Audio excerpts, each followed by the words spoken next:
claimed by the dark Alpha King. The dormitory smelled of damp straw and stale porridge, a scent that clung to the stone walls long after the kitchen fires died. Elvira lay awake on the narrow cot she shared with her sister, her arms curled protectively around 6-year-old Elira. Outside the cracked window, winter pressed its cold breath against the panes. But inside, the sisters created their own fragile warmth. Elira whimpered in her sleep, small fingers knotting in the threadbare blanket. Elvira stroked her hair, whispering a story she had half invented, half remembered from overheard tales. "Someday," she murmured, "our wolves will wake up, and they'll take us far away from here. They'll keep us fed and safe." Elira's eyelids fluttered. "Do you really think so?" Elvira's chest tightened. She wanted to promise it, to swear that destiny owed them more than this gray existence. But the truth clung like frost to her tongue. She hadn't heard a single breath from her wolf in all her 8 years. Still, she forged a smile. "I know it. Wolves protect their own." In the next row of cots, a boy coughed until he retched. The sound drew a sharp glance from matron Bridget, the orphanage caretaker, as she patrolled the aisles with a splintered switch. Her steps were silent, practiced. When she reached Elvira's bed, she stopped. "Talking after lights out again?" Bridget's voice was a whisper, yet it felt loud against the hush of trembling children. "My sister had a nightmare," Elvira said. "I was calming her." Bridget's eyes narrowed. Nightmares build character. She lifted the switch in warning, but a fresh round of coughs from the boy distracted her. She moved on, leaving Elvira to exhale the breath she hadn't realized she'd been holding. Elira pressed closer. "I'm sorry." "You never apologize for being scared," Elvira said. "That's matron's job, for making you scared in the first place." A faint smile flickered across Elira's lips. "Tell me the ending again." Elvira tucked the blanket beneath her sister's chin. "When our wolves come, we'll run through the forest so fast the moonlight can't catch us. We'll find a pack that treats us like family. We'll never be hungry again." She spoke with conviction, but inside she reached toward the silent void where her wolf should have answered. Nothing stirred. No comfort. No primal rumble. Only emptiness. She swallowed the ache and let her voice weave promises instead. The next morning broke on a thin sheet of gray sky. Snow drifted through the cracked shutters as matron Bridget herded the orphans into the courtyard. Adoption day. Elvira's stomach twisted. A few children might escape this place, but adoption rarely meant love. Packs wanted cheap servants, bodies to scrub floors or haul water. Bridget lined them up by height, youngest first. Elira shivered beside Elvira, her small hand slipping into her sister's. A pair of richly dressed wolves approached, accompanied by a guard in crimson livery. The woman, Lady Celine of Bloodshade Pack, prowled down the line, gaze flicking over each child like she was purchasing livestock. "Too scrawny," Celine muttered about one boy. Her eyes landed on Elira, big sapphire eyes, delicate cheekbones despite the hollows of hunger. Celine's lips curved. "This one." Elira's fingers tightened around Elvira's. Matron Bridget nudged Elira forward. "An obedient girl, my lady. She barely speaks." "I don't want to go," Elira whispered. Elvira stepped in front of her sister. "She's not for sale." Celine blinked, then laughed softly. "Bold, how old are you?" 8, Elvira said. "Too old to be cute and too young to work the fields, Matron Bridget snapped. She seized Elvira's arm, yanking her aside. Elvira twisted, trying to keep hold of Elira's hand, but the guard stepped between them. Elira cried out, "Ellie!" "I'll work," Elvira protested. "Take me instead." Celine's smile faded. "I asked for one, not two.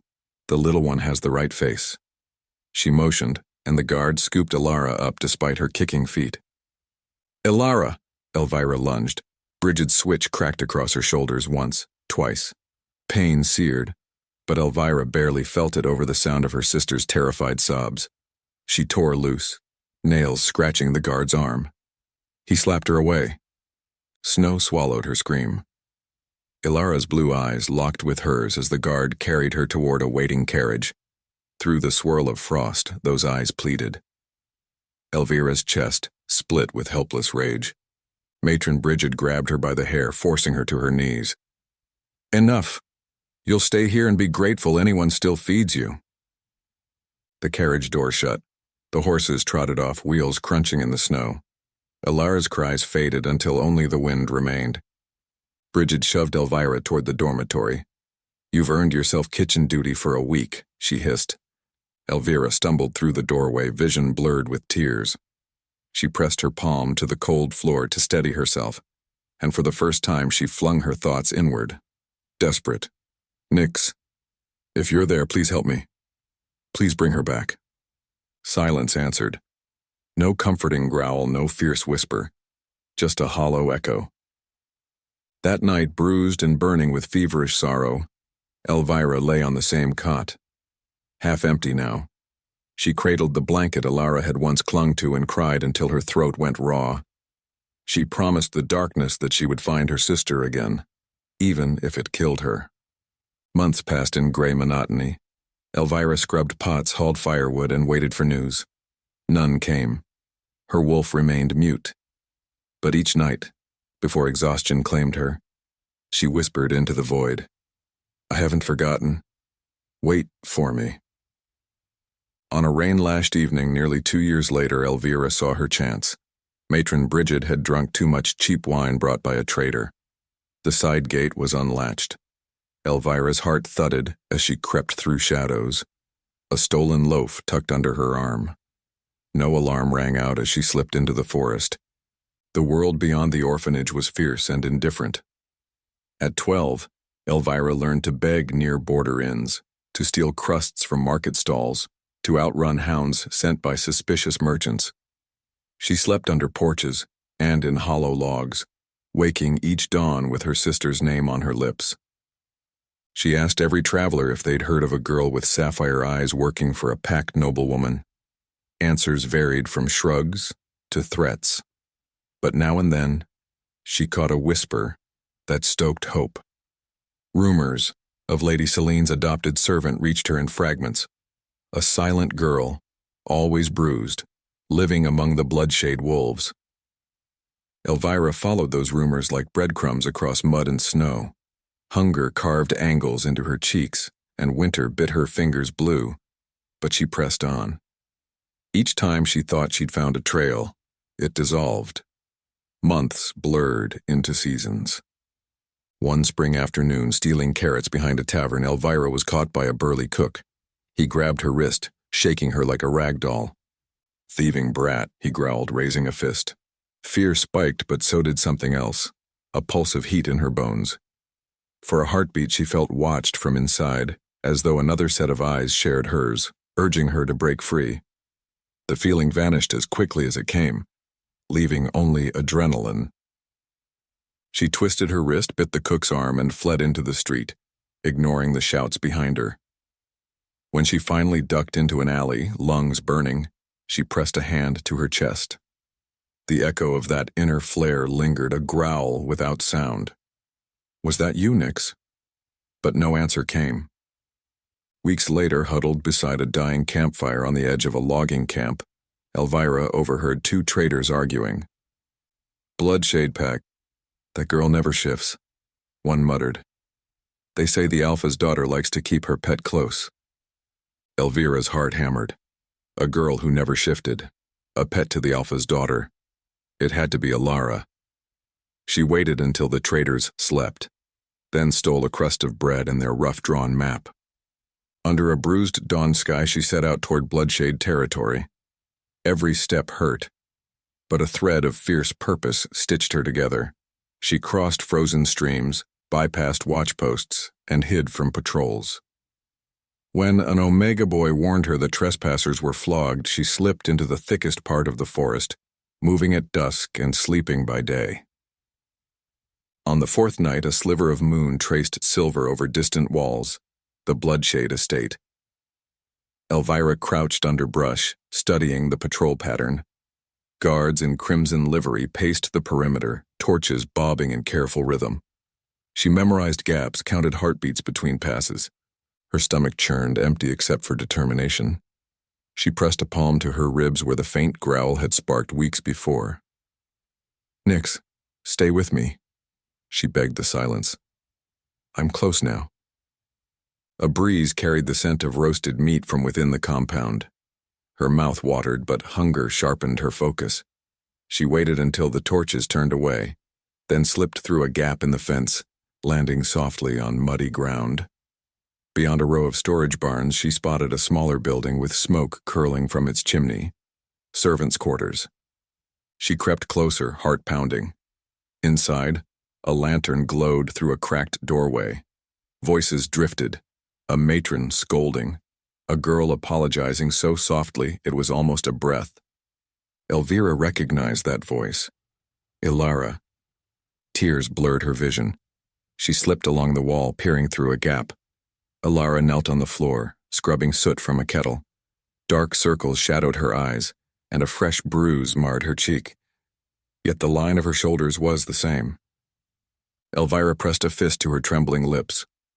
One careless sound, and guards would descend. But she couldn't leave. She had found her. A door slammed deeper inside, followed by Lady Celine's sharp tone. "Finish there and tend to my gowns. If I see one speck of dust, you sleep outside again."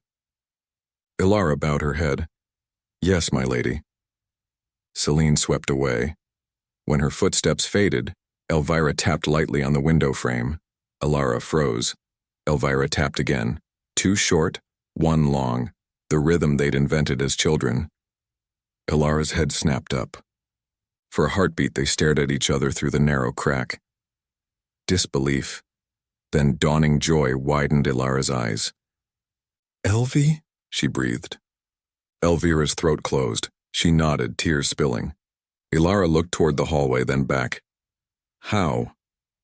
"Later," Elvira mouthed. "Tonight. Meet me at the far barn." Elira's lips trembled, but she nodded. Elvira backed away, melting into shadows as footsteps approached.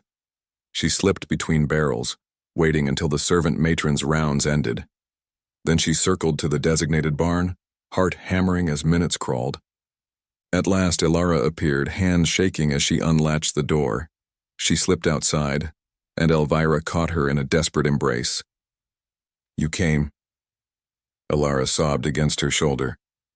"I thought you were dead." "I promised," Elvira whispered. "I never stopped looking."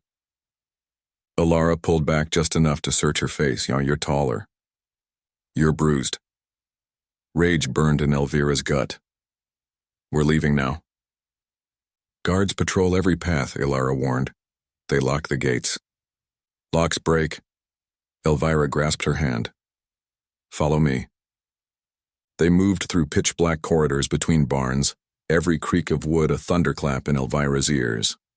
Twice they froze as torches swept past, but luck, or fate, kept them hidden. At the final gate, a single chain secured the latch. Elvira tested it, too thick to break barehanded. She scanned the ground for a stone. None. Footsteps echoed nearer. No time. She wrapped both hands around the chain, braced a foot against the gate, and hauled. Pain lanced through her shoulders. The metal groaned but held. She tried again, vision sparking. Inside her chest, a low growl answered her effort, fueling a final heave. The link snapped with a muted crack.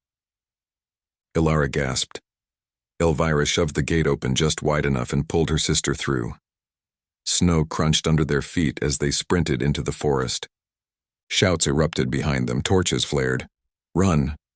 Elvira hissed, dragging Elira deeper among trees. Branches whipped their faces. The smells of pine and frozen earth filled their lungs. A guard's voice rang out. "To the west, they broke the chain." Elvira darted left, then right, weaving until the voices blurred. At last, she stumbled into a ravine, half carrying Elira. They huddled behind a fallen log, hearts drumming. Torches flickered in the distance, sweeping back and forth before retreating. Silence settled. broken only by their ragged breathing. Elira leaned against her sister, sobbing quietly. "I thought I'd never see you again." Elvira pressed a kiss to her hair. "I'm here. I'm not letting go." In the quiet that followed, Elvira felt it, the pulsing awareness inside her chest, stronger than before, a presence, warm and watchful. Then faint but unmistakable, a voice like midnight and embers whispered from within. "Good. You've found her. Now protect her." Elvira's breath caught. For a heartbeat she couldn't move. Tears welled anew, this time fierce with relief. "Ellie?" Elira whispered. "What's wrong?" Elvira swallowed, shaking her head. "Nothing. Everything's right." She helped Elira stand. "We need to keep moving. Sunrise will bring more patrols." They walked side by side into the gnarled forest, holding hands. Behind them, Bloodshade's walls disappeared into darkness. Ahead, uncertainty stretched, but at least they would face it together.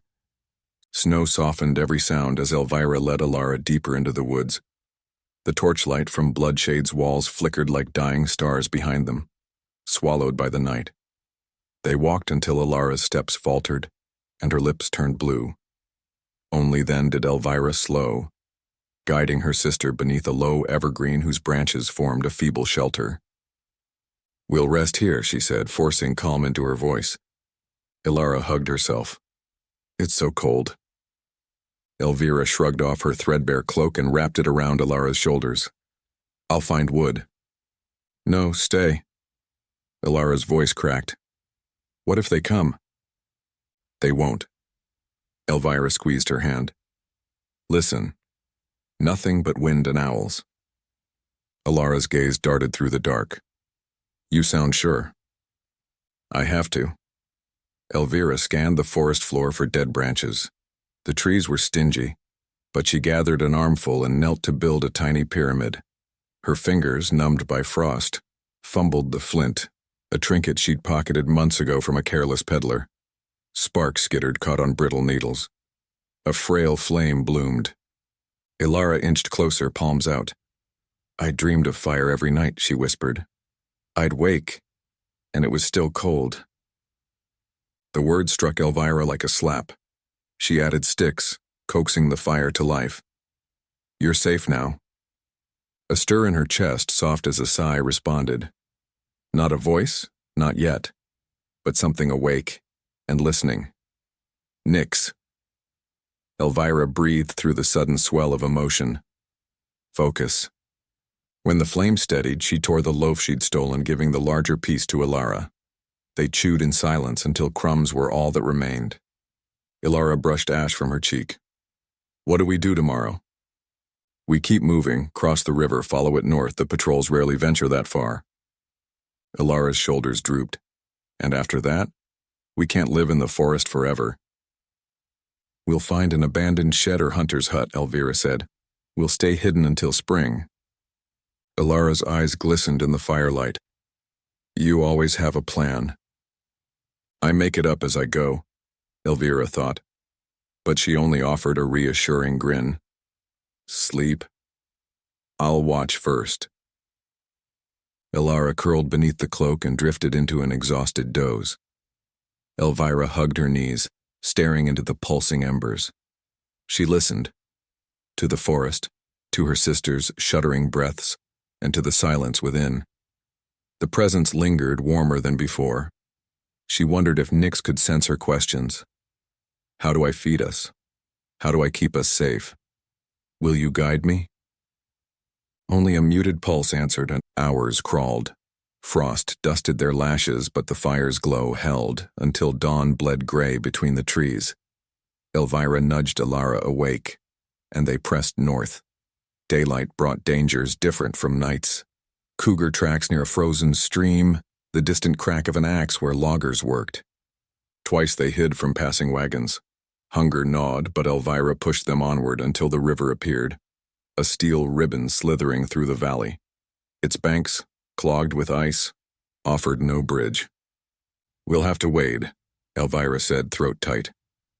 Elira stared at the black water. We'll freeze. The current's slow near that bend. Elvira pointed. We crawl across the shallow shelf. Elira trembled but followed. Boots filled with icy water turning feet to stone. Midstream, Elira slipped. Elvira caught her arm. The jolt sent a flare of panic through her chest, and the faintest rumble responded, a low, warning growl. Strength flooded her limbs. She hauled Elira upright and forged ahead. They collapsed on the far bank, gasping, clothes steaming in the cold air. Elvie? Elira whispered through chattering teeth. I heard something, like an echo. Elvira stilled. Inside you? Elira shook her head. Inside you. I felt it. Elvira searched her sister's face, then touched her own sternum. Maybe it was just me. Let's find shelter. They trekked along the river until a slope rose, crowned with pines. Near the top, they discovered a hunter's shack, half rotten but dry inside. The door creaked. The single room smelled of dust and old pelts. A rusty stove hunkered in the corner. Elira's eyes widened. It's perfect. It's something, Elvira said, heart swelling with relief. She tested the stove's pipe. It looked clear. While Elira piled bark and twigs, Elvira scoured the shack for supplies. Beneath a warped floorboard, she found a tin of salted venison. She laughed, a brittle sound, and held it up. Elira's stomach growled loudly enough to echo. Open it now. They shared the meat, savoring every bite. Warmth, food, 4 walls. It felt like luxury. Night fell as Elvira patched a hole in the roof with pine boughs. Snow curtained the door. Wind howled against the shack, but the stove crackled bravely. Later, Elira sat cross-legged near the fire, tracing circles on the floor. I kept dreaming you'd find me, that we'd run away, but in the dreams we had wolves. Elvira knelt beside her. We will. It's just slower for some. My wolf never even stirs, Elira whispered. Does yours? Elvira hesitated, then nodded once. A little. Elira's expression lit with fragile hope. Then mine will too. Elvira pulled her into an embrace. Over her sister's shoulder, she stared into the flames, feeling the pulse again. Nix, silent, but alert. Days settled into routine. Elvira rose before dawn to check snares she'd fashioned from stray wire. Most mornings the traps were empty, but sometimes a squirrel or rabbit awaited. She cleaned the catch outside to keep the shack from smelling of blood. Elira mended busted roof planks with spare cloth and gathered pine needles for bedding. Each victory, one more meal, one more patch, seemed tiny and miraculous. They risked trips to deserted cabins to scavenge jars of oats, cracked lanterns, half-broken knives. Occasionally they heard distant howls, patrol wolves on night runs. The sound froze them in place until silence returned. Once, while scouting berry bushes, Elvira spotted movement among trees. A pair of guards wearing crimson. She and Elira crouched behind a fallen log, hardly breathing. The guards spoke low.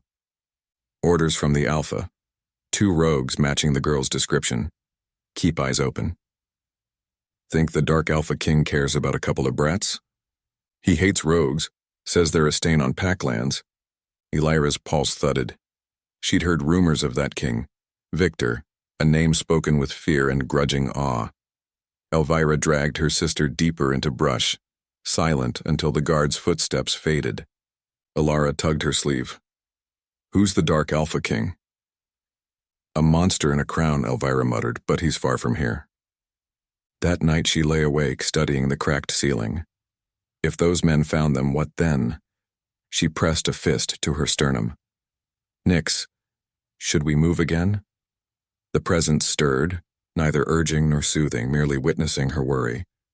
Spring crawled in, melting snow into patchy mud. Food grew easier to find, but so did hunters.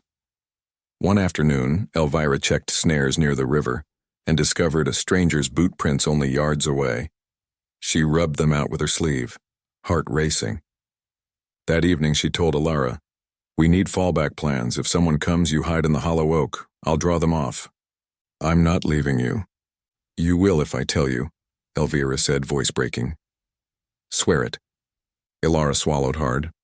"I swear." A week later, thunder rolled across the valley.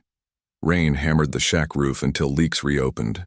They scrambled to move bedding, but water soaked blankets. Elira shivered violently. Elvira forced calm. "I'll build another fire." She hacked damp branches into kindling, but everything was soaked. Sparks died on wet wood. Elira's lips grew pale. Her shaking worsened. Desperation surged, and with it a sudden flare in Elvira's core. Heat flared through her veins. The impression of fur, black as midnight, brushed her thoughts. Nyx's strength willing her to act. Elvira grabbed her knife, sprinted into the storm, and hacked a strip of birch bark. Back inside, bark hissed beneath the flint's spark, then caught. Flames licked upward. Relief crashed through her. Nyx receded, but a lingering warmth remained. Elira reached toward the fire. "Thank you." "Sleep," Elvira said softly. "I'll watch the door." When dawn broke, Elira's fever had faded. Elvira stepped outside, gulping the fresh air.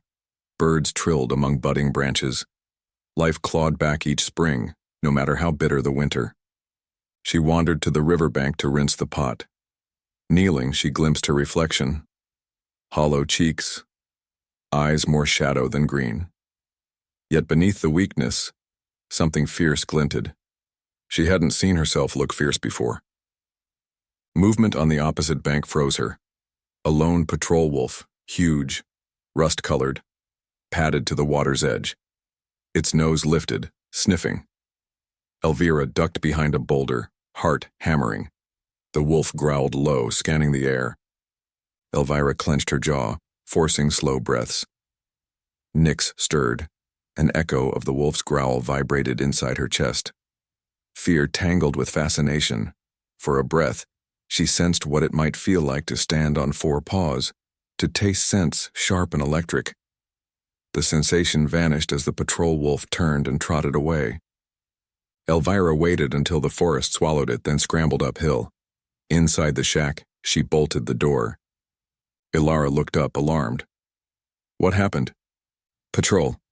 Elvira dropped the pot, water sloshing. "We have to pack. They're ranging farther. Next time they'll catch us." Elira's face drained of color. "Where will we go?" "Northwest, closer to the mountains, fewer packs, more caves." Elira hugged herself. "I'm scared." Elvira drew her close. "So am I. But we'll keep moving. Like stones rolling downhill. Nothing stops us." They packed at dusk. Blankets, the last jars of oats, the knife, flint, a chipped cup. As Elvira slung the bundle over her shoulder, she caught her sister staring at her chest. "What?" Elvira asked. Elira shook her head. "It's silly, but I thought I heard something inside you again, like a heartbeat inside a heartbeat." Elvira's skin tingled. "Maybe you're hearing my stomach." She forced a teasing smile, though dread fluttered beneath. Nyx grew stronger each day, yet still no words. Was an awakening near, or some half-state that would leave her stranded? They slipped into the night, skirting the patrol paths.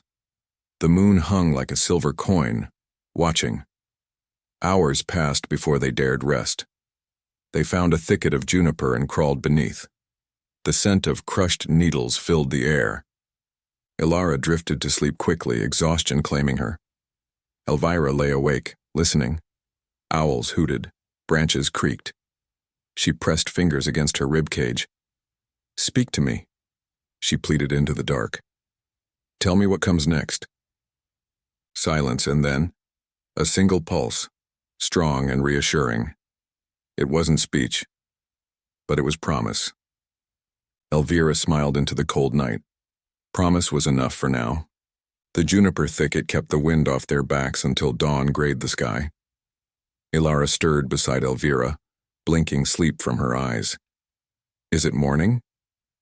"Close enough," Elvira said. "We have miles to cover before patrols pick up our trail." They shook pine needles from their hair and slipped through dew-slick brush. Elira limped after only a few steps. Her boots, borrowed from a younger servant, had rubbed raw blisters. Elvira bit her lip, then crouched. "Climb on." "I'm too heavy," Elira protested. "You're a twig." Elvira hoisted her sister piggyback. The extra weight stung her shoulders, but a warm pulse answered inside her chest, urging her onward. Nyx hadn't spoken again, yet the wolf's presence felt steadier, like a heartbeat just beneath her own. By mid-morning they reached a narrow ridge overlooking fields stitched with frost. In the distance, chimneys smoked from a small lumber village, too close to Bloodshade's patrol routes. Elvira scanned the horizon for a safer path. A line of hills rose to the west, wrapped in mist. "We'll head for the hills," she decided. "Less traffic." Elira slid to her feet. "Do you think anyone will help us?" "Maybe kind strangers exist," Elvira answered. "But why risk finding the other kind first?" She offered a wry smile. "We help ourselves." They skirted farms, hiding whenever wagons rattled by. Twice they stole beets from untended rows and ate them raw, red juice staining their chins. Each night they found a hollow log or overhang, sleeping in shifts. Elvira's dreams filled with dark forests and unseen eyes, but whenever panic flared, she felt Nyx stir, steadying her pulse. After a week, the hills sharpened into crags dotted with goat trails. On a drizzly evening, they discovered a dilapidated shepherd's cottage wedged against a cliff. The roof sagged, but stone walls still stood. Inside, a toppled hearth, a rusted pan, and straw nests left by animals. Elira hugged herself. "It smells like mold." "It smells like home." Elvira grinned. "At least no one else wants it." They spent days clearing debris, patching holes with slate shards, and weaving a door from juniper branches. Elvira set snares along a creek. Elira gathered edible roots and nettles. Their fingertips blistered, but progress felt intoxicating. Each small victory, a fire roaring in the hearth, rain kept outside, reminded them they were alive by their own hands. Spring warmed into summer. Wild berries ripened and fish darted in shaded pools. Elira laughed more, color seeping into her cheeks. Sometimes Elvira caught her humming lullabies they both half remembered. The sound made Elvira's chest ache with gratitude, proof that torment hadn't broken her sister's spirit. One humid afternoon, they sprawled on the grass by the creek, bellies full of trout. Elira traced clouds with her finger. "What if we stayed here forever?" Elvira plucked a blade of grass between her teeth. "If rogues leave us in peace and winters aren't brutal, maybe we can." "And the wolves inside us?" Elira stared at the sky. "Will they wake here?" Elvira felt the familiar hollow echo of the question. "Nyx is stirring, I think," she admitted. "I can't hear words, but I feel her watching. Yours will come when you're ready." "What if I'm never ready?" Elvira rolled onto her side. "Then we'll face that too." A warm pulse rolled under her ribs, as though Nyx agreed. They marked time by seasons. Their limbs lengthened, voices deepened. Elira discovered herbs to treat coughs. Elvira fashioned a bow from juniper wood, rough but serviceable. When snow returned, they sealed the chimney with clay each night to hide smoke and stockpiled dried meat beneath the floor. Hunger gnawed, yet never again as fiercely as in the orphanage. During their third winter in the hills, Elira woke to muffled snarls beneath the floorboards. Elvira snatched the bow and lifted a plank, only to find a fox snarling over their precious venison. She released the arrow. It thudded harmlessly into dirt, but the noise scared the fox away. Afterward, they sat shaking beside the coals. Elira exhaled a shaky laugh. "We're terrible hunters." "We're alive hunters," Elvira countered. They patched the floor tighter. As years rolled on, rumors filtered through trappers who camped near the creek. Elvira listened from hiding. Wars in distant packs, Talk of a young, dark Alpha King uniting territories through fear. Patrols pushed farther north, rooting out rogues. Each tale stiffened her resolve to remain unseen. At 18, Elira grew restless. "We can't stay in these hills forever," she said while twisting her hair into a braid. "What if we find work in a border town? Pretend to be human." "Too risky," Elvira replied, splitting wood outside the cottage. Axe blade thunk thunk. "If someone smells even a hint of wolf on us, dormant or not, we're exposed." "But I want to see more than rocks and goats," Elira whispered. Elvira drove the axe again, sorrow pooling behind her ribs. Keeping Elira alive meant denying her everything else. That night she climbed to the ridge alone and stared at the scattered lights of a mining camp miles off. Loneliness pressed like a hand around her throat. Nyx pulsed with quiet empathy, but offered no answer. A month later, fate forced their hand. Elira returned from checking snares to find two strangers outside the cottage, lumber workers tracking a wounded stag. They eyed Elira's bow, her weather-worn clothes, and exchanged looks. "Didn't know anyone lived out here," one man said, stepping closer. "Just passing through." Elira lied, heart pounding. She sensed Elira hidden inside, listening. The man's nostrils flared. Wolves smelled fear and kin. His gaze sharpened. "You smell odd. Packless?" Elira's stomach dropped. Nyx's growl vibrated in her bones. She tightened her grip on the bow. "Leave." The second man laid a hand on his axe. "Easy, rogue. Alpha Caro pays well for information about strays." Before the exchange could turn deadly, thunder boomed from the valley, a horn blast, deep and urgent. The men flinched. "Raiders?" the axeman muttered. They bolted downslope, leaving Elira shaking. She rushed inside. Elira stood with a kitchen knife clutched in white knuckles. "I heard." "We can't risk another visit," Elira said. "Pack patrols will follow that horn. We move tonight." They stuffed belongings into 2 sacks, dried meat, tinder, spare boots, and buried what they couldn't carry. At dusk, they set off westward, deeper into mountains few packs patrolled. Icicles clung to branches, their breath fogged silver.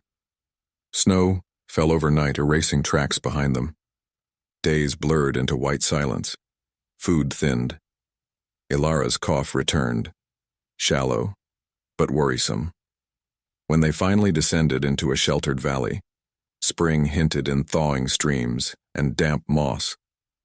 Game trails crisscrossed cedar groves. They foraged, set snares, and found a half-collapsed cabin once used by charcoal burners. The valley lay within the outermost borders of Mooncliff Pack, yet far from main settlements. Elira hoped distance would shield them. One evening she knelt by a stream, washing soot from her hands, when an unfamiliar scent drifted on the breeze. Wood smoke tinged with cedar oil. Male, pack wolf, close. She pressed flat against a tree root, scanning. A lone laborer in threadbare wool trudged along the opposite bank, hauling a satchel of tools. Mooncliff crest patched his sleeve. Elira held her breath until he vanished among trees. She hurried back to the cabin. A worker walked past, she told Elira. "He didn't notice me, but we're not as isolated as I hoped." Elira gripped her arm. "We can't run again, there's nowhere left." "Then we stay hidden if you hear anything." Voices, footsteps. "You hide under the floor." Elvira's voice trembled. "Promise." Elira's answer was a reluctant nod. Seasons cycled. They avoided hunters and foragers, slipping deeper into shadows whenever strangers drew near. Elira trained daily. Push-ups, sprints, archery practice. Movement strengthened muscle and honed reflexes, but also coaxed Nyx closer to the surface. Sometimes during late-night drills, she caught flashes of dark fur at the edge of her vision. Phantom images only. Each glimpse sent shivers through her limbs. Elira learned to snare rabbits, brew pine needle tea, fashion soap from ash and tallow. She saved scraps of fabric into patchwork blankets. Their lives became small patterns of survival, woven with quiet laughter and shared stories after dusk. On the eve of Elira's 20th birthday, a date she marked only in her mind, Elira presented a crude carved pendant, a crescent moon etched with a tiny pair of wolves. "For luck," she said shyly. Elira's throat thickened. "It's beautiful." She hung it around her neck, the wood warm against her skin. Nyx's pulse quickened, approving. "Thank you." They sat by the hearth, flame shadows dancing. Elira eyed the pendant. "Do you think our wolves understand birthdays?" "Maybe they measure time differently," Elira mused, "by seasons, by survival." Elira stared into the fire. "I've started hearing, not a voice exactly, more like echoing footsteps behind my thoughts." She glanced up, nervous. "Is that how it began for you?" Elira's heart leapt. "Yes, that's exactly how. It means Lyra's stirring." Elira pressed a hand over her heart. "I'm scared and excited." "They'll wake when we're strong enough," Elira said. "We just have to keep living." She didn't add that dormant wolves drew attention. Many packs viewed them as defective. If Mooncliff discovered 2 Omega sisters with half-awake wolves, punishment could be severe. Late summer brought wild storms. Wind ripped shingles, lightning cracked trees. One night thunder shook the cabin so violently that Elira jolted awake to rain pouring through a torn roof panel. They scrambled to move bedding, laughter mingling with curses. As they patched leaks the next day, Elira brushed damp hair from her face. "Storms remind me we're still here, still fighting." "Surviving is our rebellion," Elira agreed. A week later, while gathering mushrooms, Elira overheard voices she recognized. The same 2 laborers who'd approached the hills years earlier, now working in this valley. She ducked behind ferns, listening. "Alpha's daughter turns 18 next full moon," one man said. "They're planning a ball. Need extra hands at the manor." "Good coin," the other replied. "But the Alpha's got new orders. Capture any rogues near the valley. Heard he wants the land clear for royal guests." "Because the Dark Alpha King might attend?" the first scoffed. "I'll take my chances with overtime." Elira's stomach lurched. If patrols increased, hiding would grow impossible. She crept back to the cabin, mind racing. Elira was kneeling by the stove, coaxing flame. She glanced up, reading her sister's face. "Bad news?" "Patrols will sweep the valley before a ball," Elira said. She paced, palms slick. "We need to plan. If they come close." "Maybe we go farther into the mountains," Elira suggested, but her voice quavered. "Winter will be worse up there." "We'll manage," Elira said, though doubt gnawed. That night she slipped outside, breathing cool air heavy with pine. Stars glittered through branches. She sank to her knees, pressing a hand to the earth. "Nyx, guide me."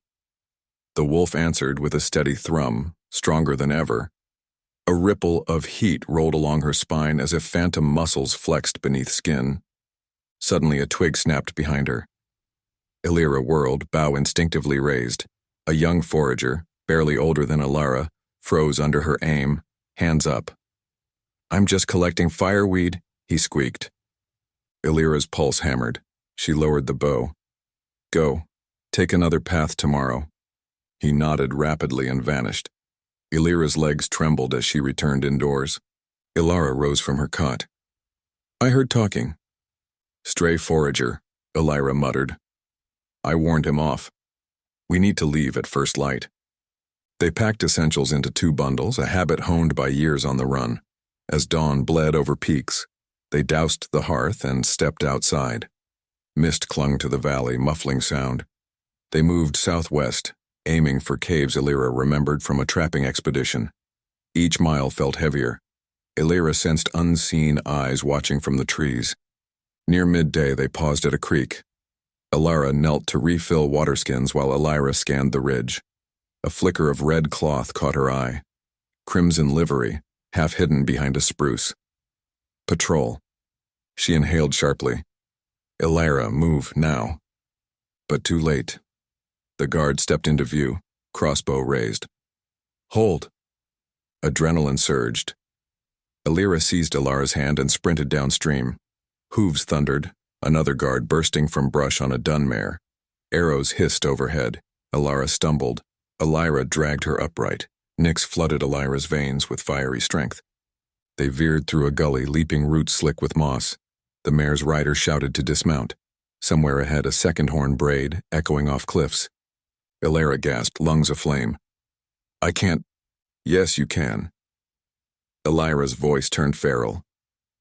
"One more hill." They clawed up a slope toward a narrow fissure splitting a rocky outcrop, a cave mouth just large enough for two. They dove inside as arrows thudded against stone outside. Darkness swallowed them. Elira pressed Elara behind a ledge, heart pounding. Footsteps crunched outside, voices argued, couldn't fit horses, too narrow. One guard yelled, "Spread out, they won't get far." Hoofbeats retreated. Inside the cave, Elara shook uncontrollably. Elira wrapped her in a shaking embrace. The narrow space muffled noise, only their breath echoed. Elira buried her face against Elira's shoulder. Minutes crawled. When no footsteps returned, Elira finally dared a whisper. "We'll wait until night." She eased her sister onto a slab of rock. Elira's eyes shimmered with tears. "I was so slow," she whispered. "I almost got us caught." "You were strong," Elira insisted. "You made it." A deep, comforting vibration pulsed within Elira, Nyx's silent approval. Elira squeezed Elara's hands. "Rest. I'll watch the entrance." Hours passed. Shafts of light faded to gloom. Outside, crickets replaced birdsong, and the valley hushed. At last, Elira led her sister from the cave. Stars wheeled overhead. They followed the tree line, every snap of twig setting nerves on edge. Sometime before dawn, they reached a broad meadow overlooking distant lantern dots, Mooncliff's field camps. Elira slowed, catching Elara's arm. "We have to skirt wide. Patrols converge near the farms." Elara's shoulders sagged. "I'm so tired of running." "I know." Elira gazed at the dim lights, thinking of warm beds and full plates they could never risk. "But we're close to the outer ridge. Once we're over, patrol lines thin. We'll find a cave, set up stores before winter." Elira sighed, nodding. They crossed the meadow quickly, dew-soaking boots. The ridge loomed, a jagged backbone crowned with twisted pines. Climb that, and they'd vanish again. Elira steeled herself. Halfway up the incline, Nyx stirred sharply, sending a warning jolt along Elira's spine. She froze. Below, a faint glow bobbed through the trees. Lanterns. More than one. Elira hissed, "Down!" They flattened against rock as three guards in crimson rode along the meadow's edge, scanning grass with torchlight. One rider dismounted, walking the horse while studying the ground. The flame died behind a rise. Elira exhaled shakily. "They're sweeping further than I thought." Elara's lips barely moved. "If they keep widening the search, we move faster." Elira's pulse thundered. "Come." At the ridge crest, they found a narrow path descending into a rocky basin. A stream glittered under starlight. Water meant animals, shelter. They scrambled down. At the bottom, Elira paused, swaying with exhaustion. Elira collapsed onto a boulder, head in hands. "We should rest," Elira whispered. "Just a moment." Elira scanned the basin. Low scrub, a thicket near the stream. Caves pocking the cliff face. One looked shallow, but defensible. Nyx pulsed approval. She guided her sister there. Inside, the cave's floor was sandy, the ceiling high enough to stand. Elira sank against the wall. Elira lit a twig bundle, flame casting dancing shadows. Elira leaned back, eyes closing. "I keep thinking about soft beds," she said faintly. "Is that silly?" "No." Elira crouched beside her. "We'll have one someday." "Do you really believe that?" Elira asked. Elira stroked damp hair from her sister's brow. "I believe we're still breathing. That's more than the world expected. We'll build a bed from cedar boughs, stuff pillows with moss if we have to." Elira's smile trembled, half hopeful. You sound like Mama telling stories. Elira's chest tightened. Memories of their mother's lullabies floated through her mind, faint as the echo of Nyx's pulse. She cleared her throat. Sleep now. I'll keep watch. She fed the small fire, then settled at the cave mouth. The night air smelled of wet stone and distant pine. Her limbs throbbed with exhaustion, but inside her chest, Nyx remained awake, vigilant. Elira whispered so softly her breath barely stirred the air. We're alive. We'll keep moving. I'll protect her. Just help me. The wolf answered with a steady throb, not words, but something close to promise. Morning crept in on pale gold light. Elira still slept, cheek resting on folded arms. Elira stepped outside, stretching stiff muscles. The valley spread beneath, mist rolling over trees. For a rare moment, peace settled on her shoulders.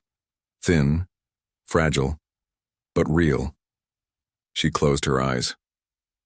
6 years on the run, each footstep building the fierce bond she now shared with both sister and silent wolf. Nyx pulsed once, a wordless acknowledgement that they had walked their path exactly as they must. Elira opened her eyes and looked toward a distant ribbon of smoke curling over the horizon, the edge of Mooncliff's main village. Somewhere beyond those rooftops, power shifted. Alphas schemed. War drums whispered. But here, in this quiet basin, two sisters still drew breath and dared to dream of safety. We stay hidden, she murmured to the wind, but we stay together. Behind her, Elira stirred awake. Elira turned with a soft smile. Happy sunrise. Ready for breakfast? She held up a pine cone with mock solemnity. Elira groaned, rubbing her eyes. If we roast it in honey, maybe. We'll find honey someday. Elira offered a hand. Come help me check snares. Elira took it, rising. Together they stepped from the cave into the first light of day, hand in hand. Their shadows stretched long across the dew-silver grass, twin figures against a vast wilderness, defiant and unbroken. Elira woke to birdsong and pale sunlight modeling the cave walls. The basin had slipped from summer's heat into the hint of autumn, leaves edged with gold, but the days still forgiving. She stretched, brushing grit from her cheek, and found Elira already stirring the embers of their tiny cook fire. A single trout sizzled on a flat stone. Even after 6 years, the simple smell still felt like triumph. We'll need more traps downstream, Elira said, voice thin but brighter than it used to be. I found tracks yesterday. Otter, I think. Otter means clean water, could be a good sign. Elira checked her bow, testing the tension of the string. The rough leather bracer at her wrist was cracking. She'd mend it later. Eat first. We'll split the fish. Elira managed half a smile, though shadows lingered beneath her eyes.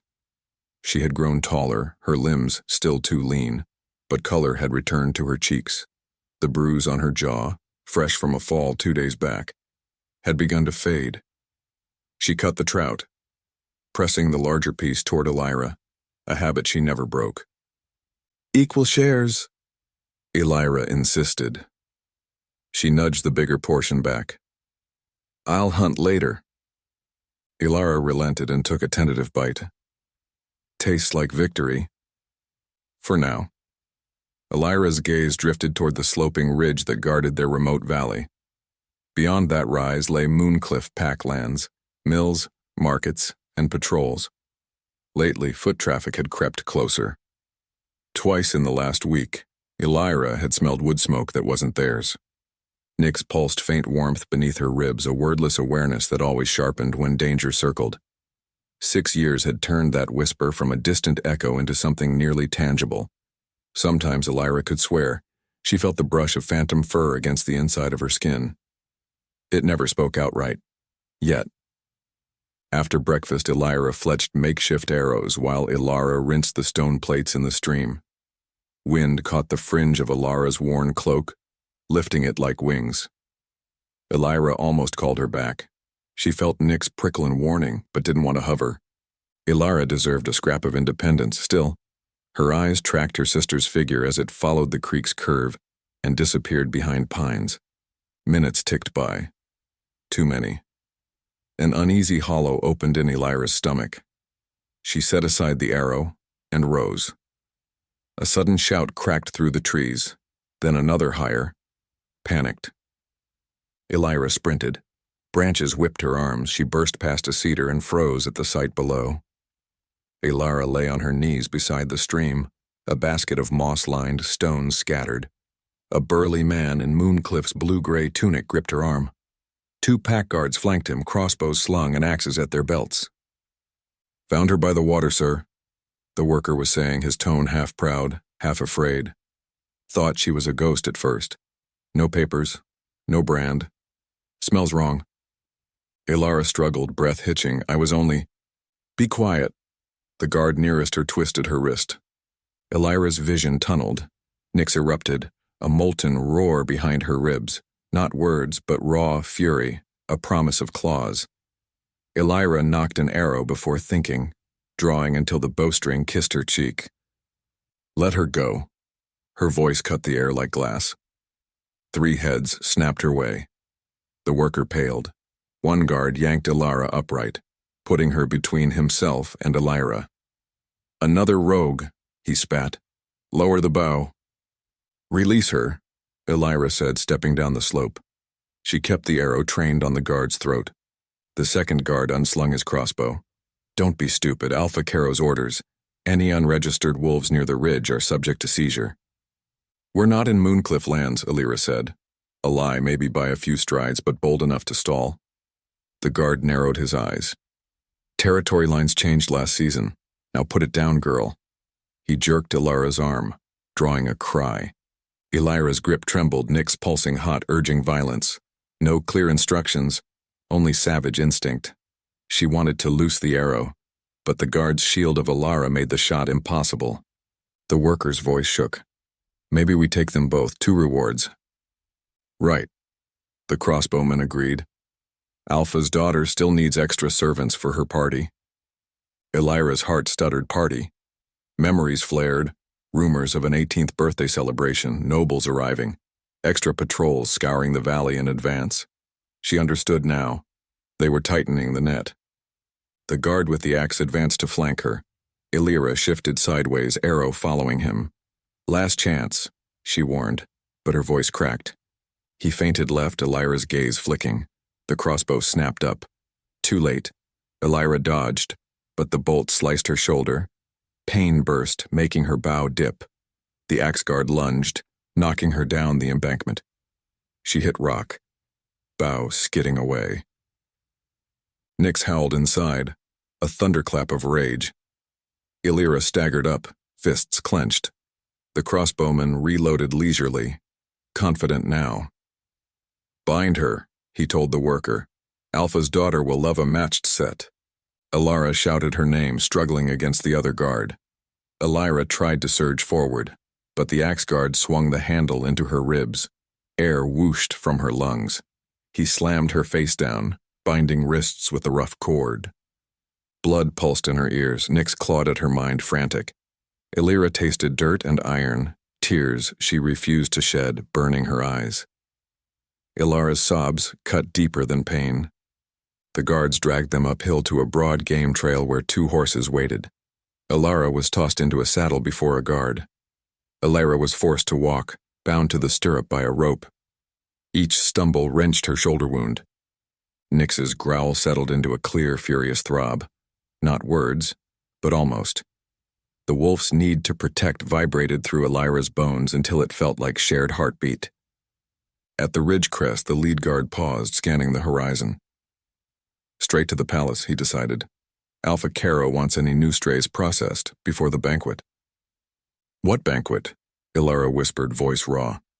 18th birthday of his precious daughter, the guard at her back replied, chuckling. "Whole valley's been clearing rogues for weeks."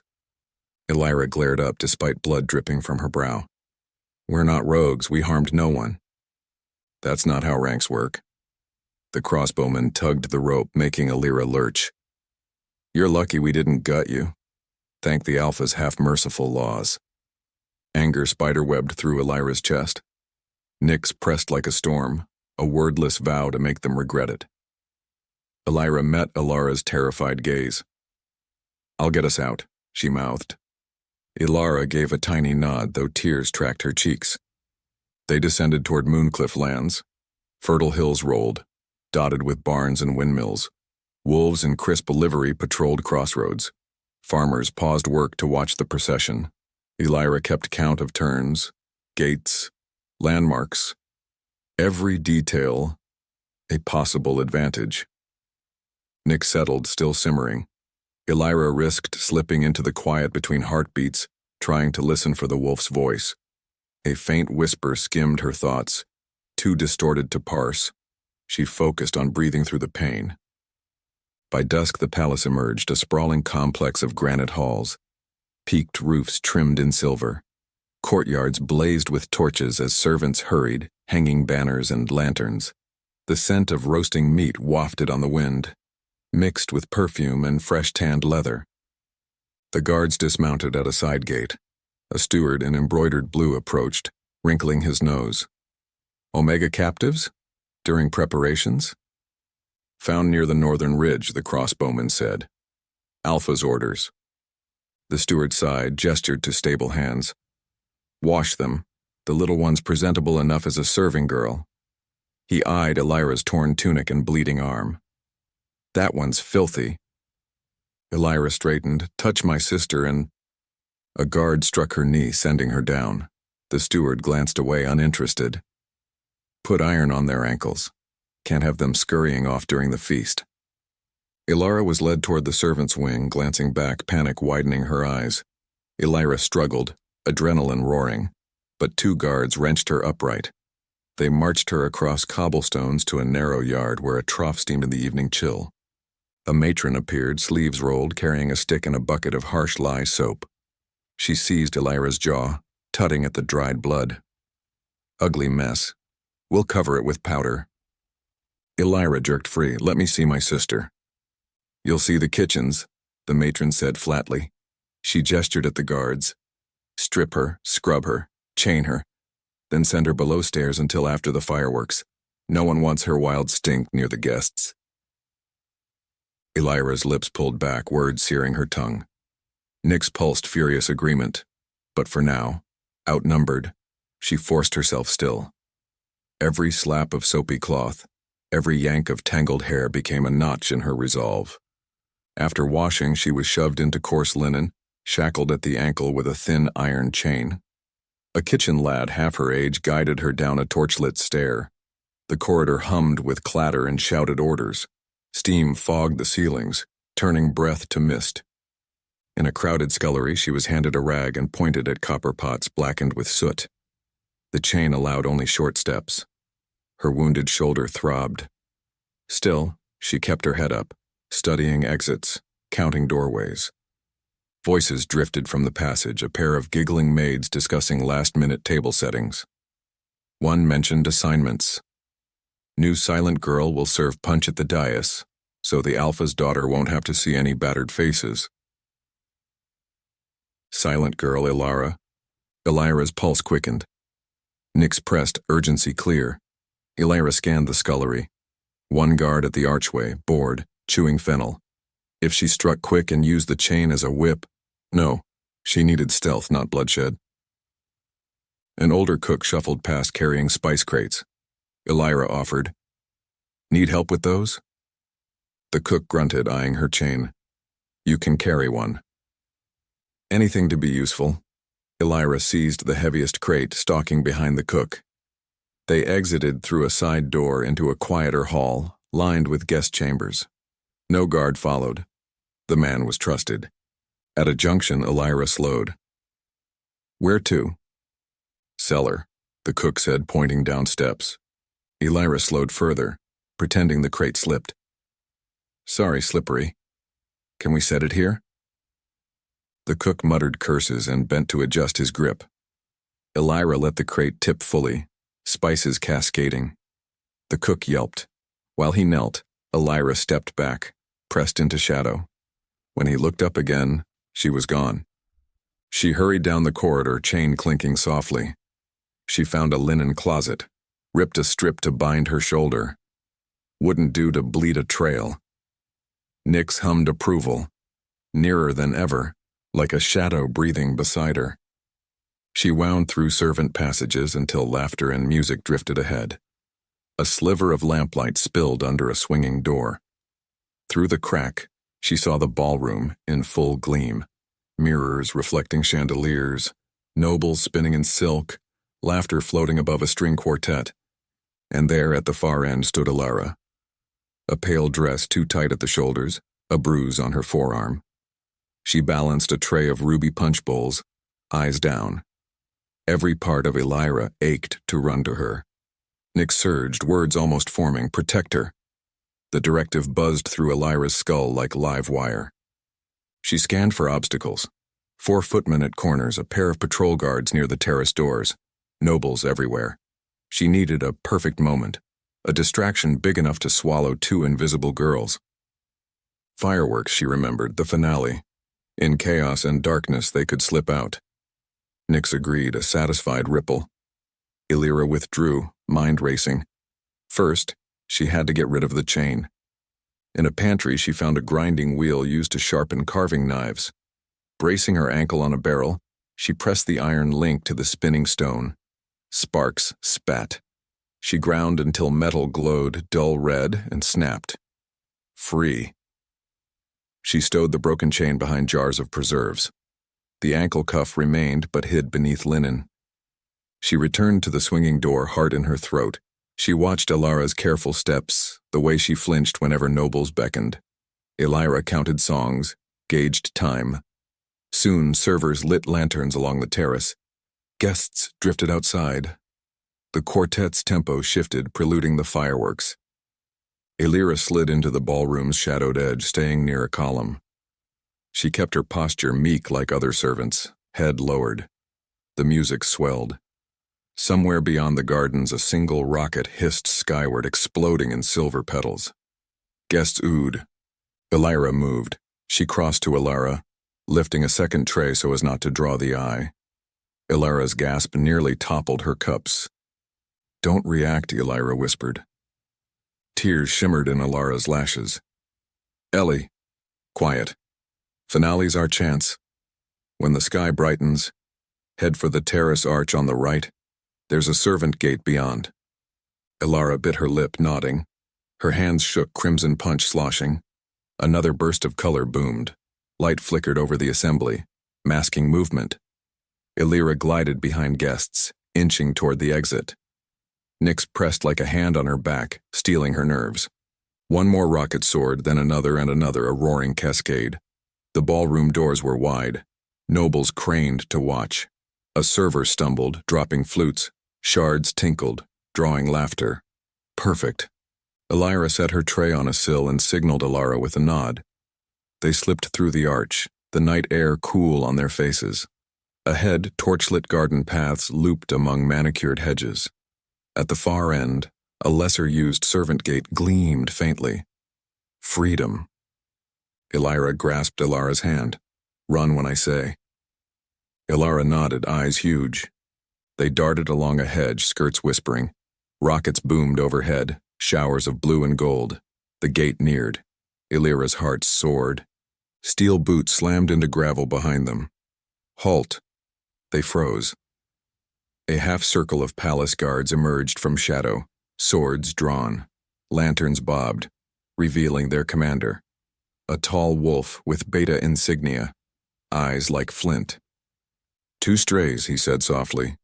"Thought you could slip away?" Elira shoved Elira behind her. "Let us leave. We caused no trouble. You're property of Mooncliff until the Alpha decides otherwise." The beta signaled. Guards stepped closer. Nyx bared fangs inside Elira's mind, words finally shaping. "Fight now." Claws rend. But a dozen blades glinted. Elira edged back, searching for an opening. Thunderous hoofbeats sounded beyond the garden wall. The beta stiffened, turning. Lanterns revealed a procession entering the courtyard. Dark armor, obsidian pennants snapping. The front rider dismounted, height imposing even before the helmet came off to reveal midnight hair and ice-pale eyes. A hush swept the guards at his presence, a mixture of awe and fear. Elira felt the air change, thickening like storm-charged clouds. Nyx went silent, one single pulse of shock. Alpha King Viktor had arrived. Lantern light flickered across Viktor's angular features as he surveyed the garden, his gaze sweeping over hedge-shadowed paths and straight to the semicircle of guards blocking Elira and Elira. Every wolf present lowered eyes or bowed. The tension in the air snapped taut like a drawn bowstring. Elira's heart hammered, half with fear, half with a strange electric pull that raced beneath her skin. Nyx jolted inside her, not a pulse this time, but a sensation like claws digging into stone. That is him. The thought wasn't quite a sentence, more a thunderous knowing that shook her breath loose. Elira shifted, shielding Elira behind her while scrutinizing the newcomer. Viktor moved with predatory grace as he stepped through the guards, his long coat of dark leather brushing gravel. Moonlight caught silver flecks in his eyes. Hard, assessing. The beta who had cornered the sisters bowed. "My king, we caught 2 stray Omegas attempting to flee. They were scheduled for the scullery." Viktor didn't answer immediately. He inhaled, nostrils flaring, and his pupils narrowed into slits. Every hair on Elira's arms lifted, his gaze locked on her, freezing her in place. Fenris surged beneath his skin, a primal snarl vibrating in Viktor's skull. Mate. Claim. Viktor's fingers twitched, then curled into fists. The bond hammered through him, familiar scents woven with something feral and wrong, like winter wind swirling with campfire smoke. He ground his jaw. "Unshackle the older one," he said, voice low as distant thunder. The beta blinked. "Sire?" "Do it." The nearest guard knelt and unclipped the thin cuff still on Elira's ankle. Cold air kissed the raw skin. She tried not to wince as she straightened, meeting Viktor's gaze head-on. Elira trembled behind her. "Ellie." Elira squeezed her hand, never breaking eye contact with Viktor. "We're leaving. If you value peace at your fancy party, you'll let us go." The beta made a choking sound at her insolence. A couple of guards stepped forward, but Viktor raised a hand, and they froze. His eyes searched Elira's face as though reading etched runes. She felt vulnerable, stripped bare by that stare. The mate pull repulsed and magnetized her simultaneously. Fenris rumbled again. "She is ours. Weak wolf, perhaps, but scent does not lie." Viktor's lip curled. "Not like this." He forced words through clenched teeth. "Who are you?" "No one you need." Elira shot back, "Just 2 girls trying to survive." "Rogues survive by theft and blood." Viktor's tone held ice.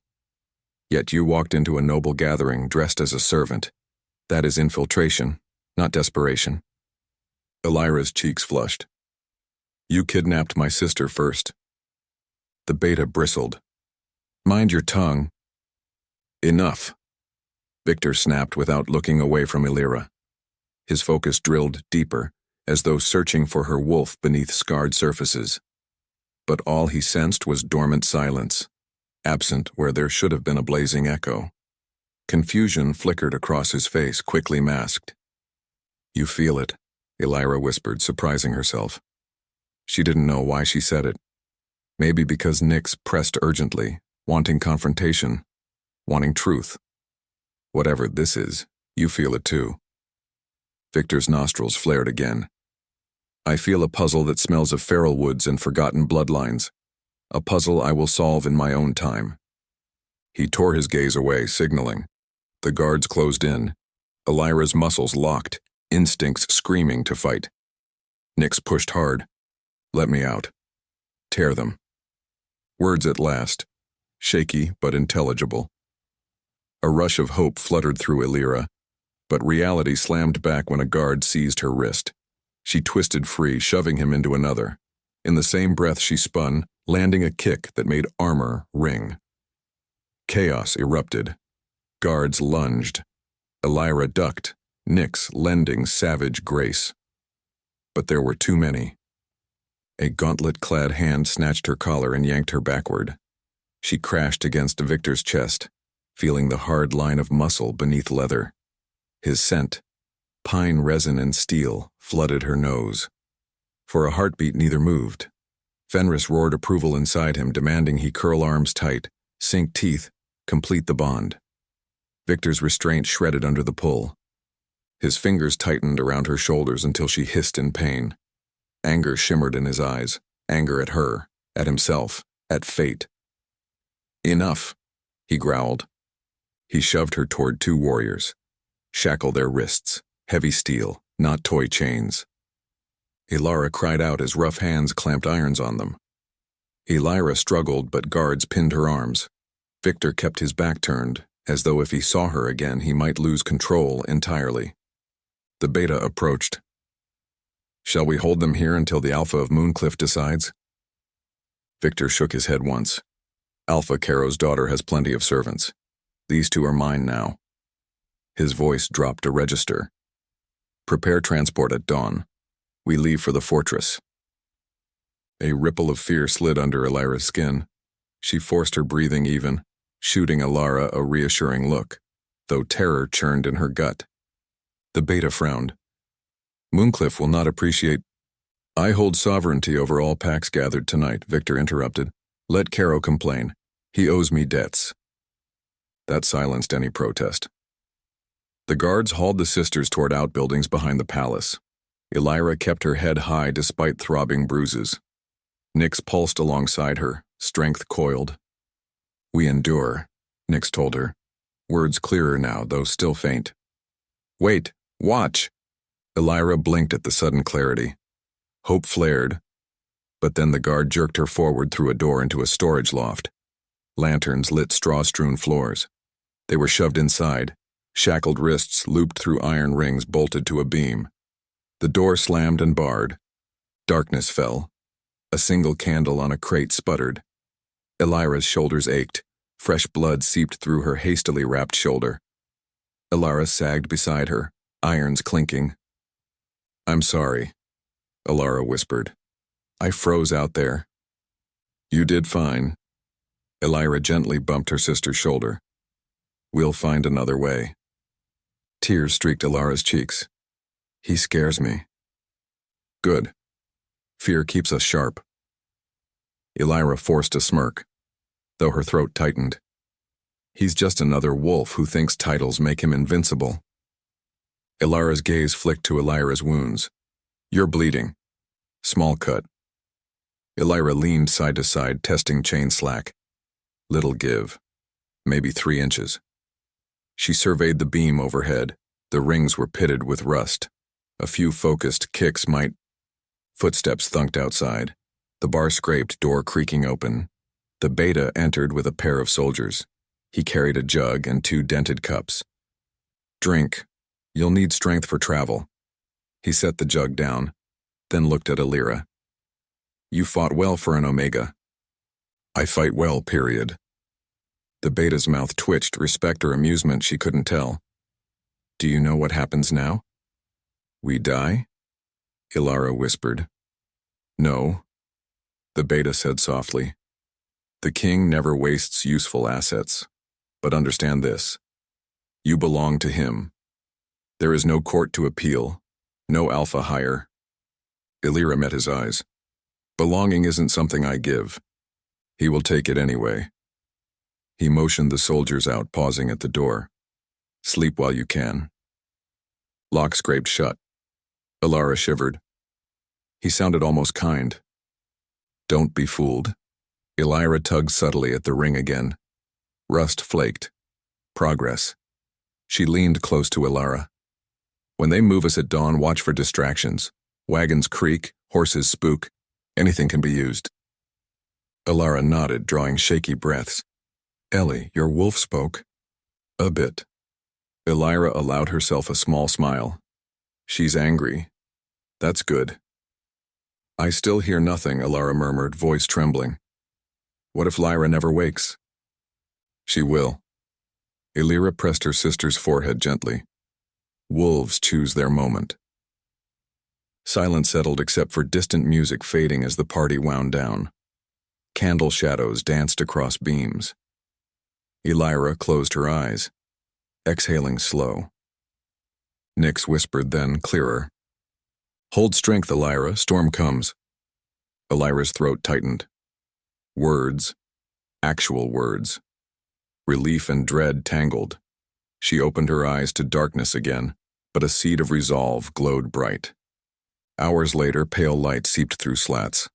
Guards unlocked their chains, clipped iron cuffs behind backs, and marched them to the courtyard.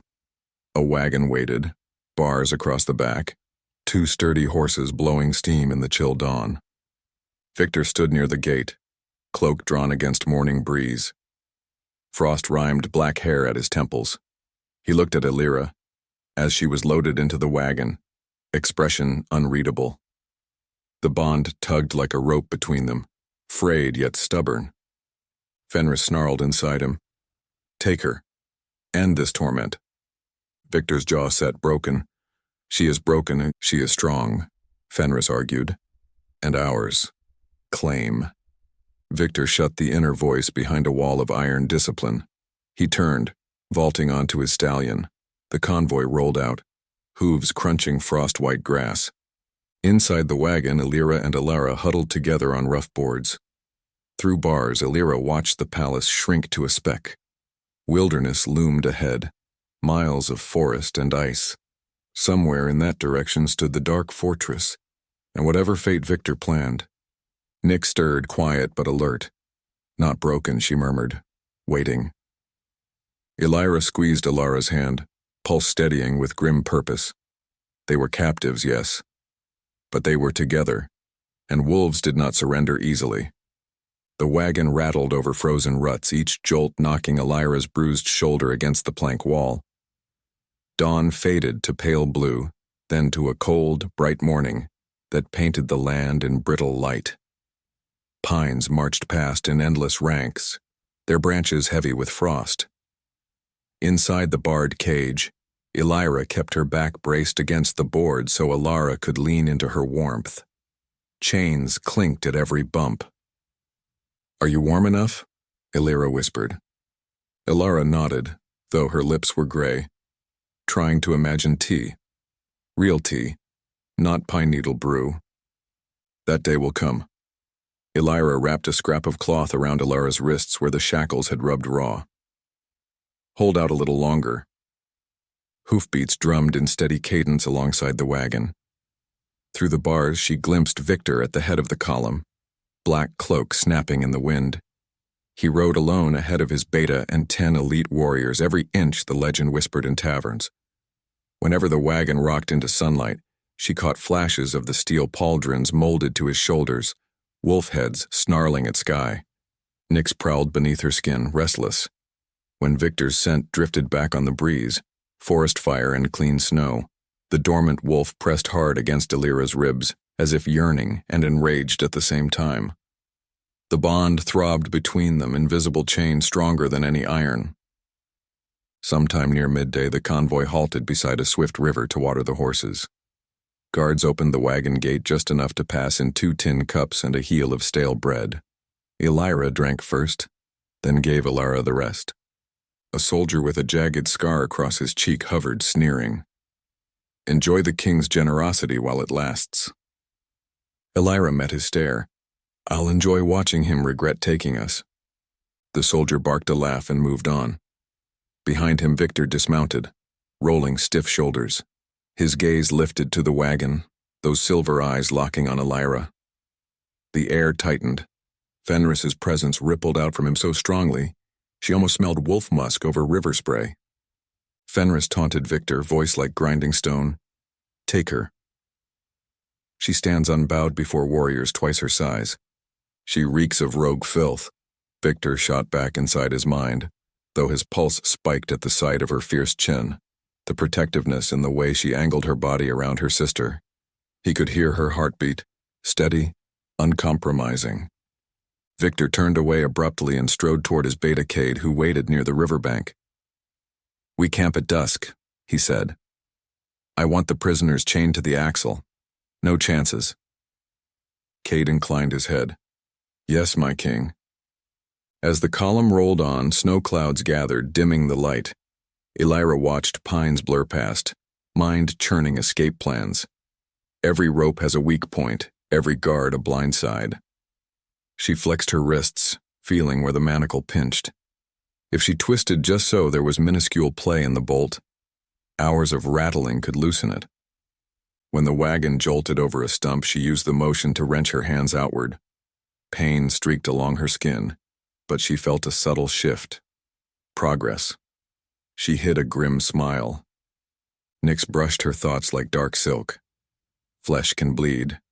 Metal can break. Wait until night. Elira's breath caught. The words were clearer, almost conversational. She squeezed Elira's hand. Tonight, she whispered, stay alert. Dusk settled, violet seeping through clouds. The convoy veered into a clearing ringed by fir and spruce. Guards erected canvas tents while others dragged felled logs into a circle for a fire. The prisoners were unshackled from the wagon only to be chained again, wrists to a thick iron loop fixed to the wheel hub. A single guard stationed himself nearby, crossbow resting across his knees. Snow began to fall, lazy fat flakes that melted on contact. Viktor's men worked in efficient silence, used to travel in harsher climates. The king himself walked the perimeter, eyes scanning tree lines. Elira studied his path. 24 paces around the camp circumference, pause near the tethered horses, return, predictable enough for timing. Elira's teeth chattered. Elira shrugged off her frayed cloak and draped it over her sister's shoulders. A guard snorted. Generous, he said, for someone with nothing to spare. I have plenty, Elira replied. Just nothing I'd share with the likes of you. The guard's grin faded. He rose, looming, but Viktor's shadow fell between them. Problem? No, my king. The guard stammered, backing off. Viktor trained that wintry gaze on Elira again.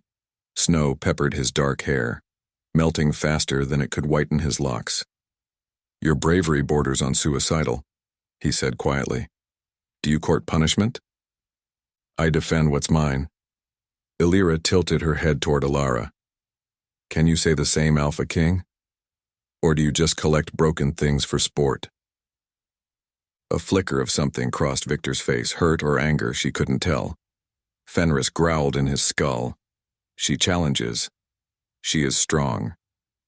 She is insolent, Viktor answered, both wolf and woman, voice steel-edged. And she will learn place and rank. Elira opened her mouth, but Nyx surged, heat rushing her veins, urging caution. Not yet. So she snapped her lips shut, maintaining a defiant stare.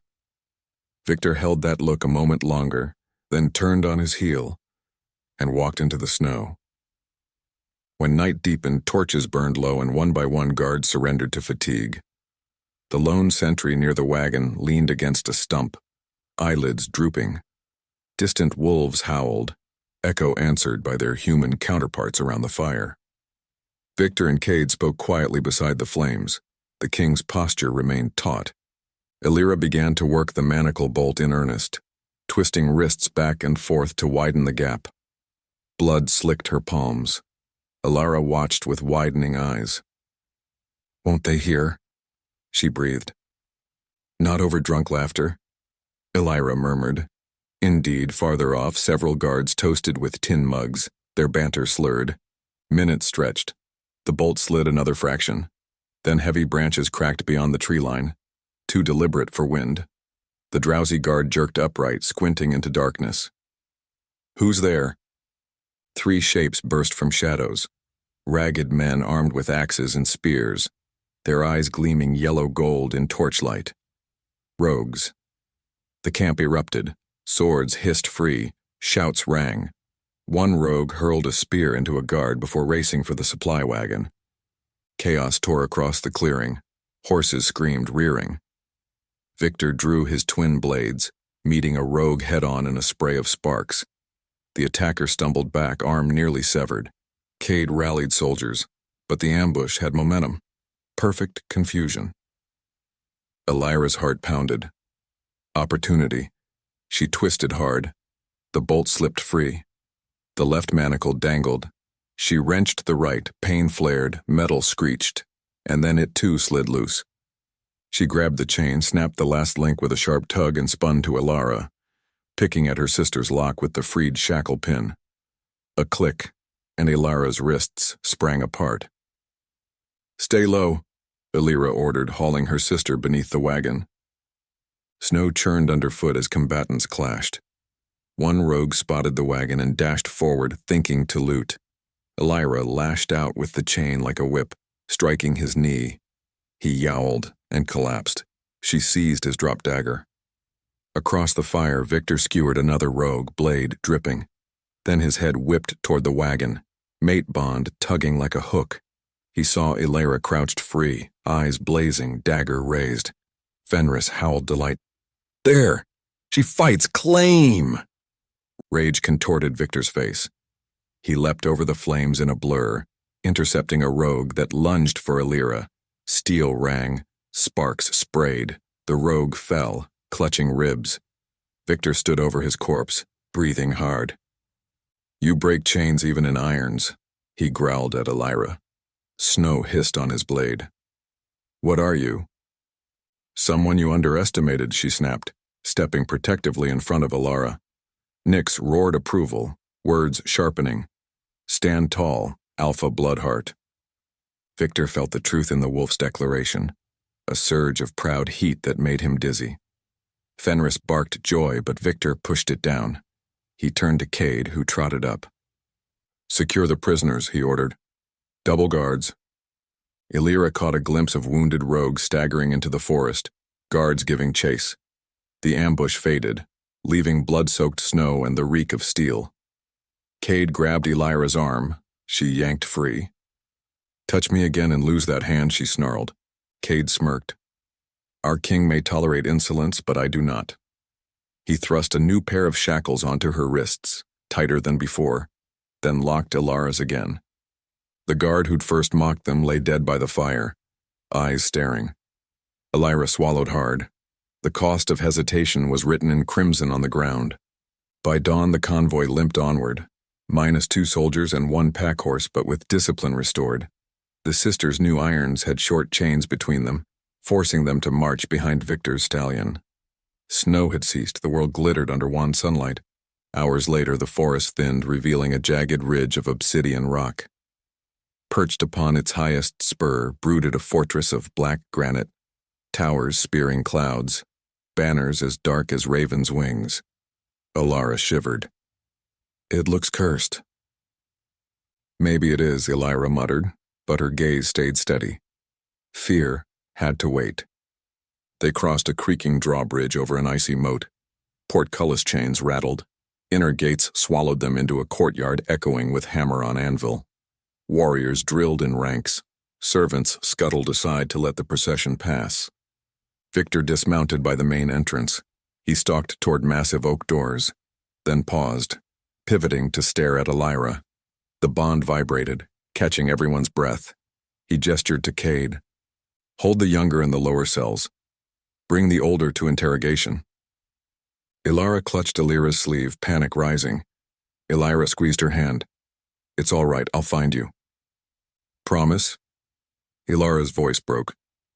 "I swear on the moon," Elira said, loud enough for Viktor to hear. His jaw ticked. Guards dragged Elira down a stairwell. Cade prodded Elira forward with the blunt end of a spear.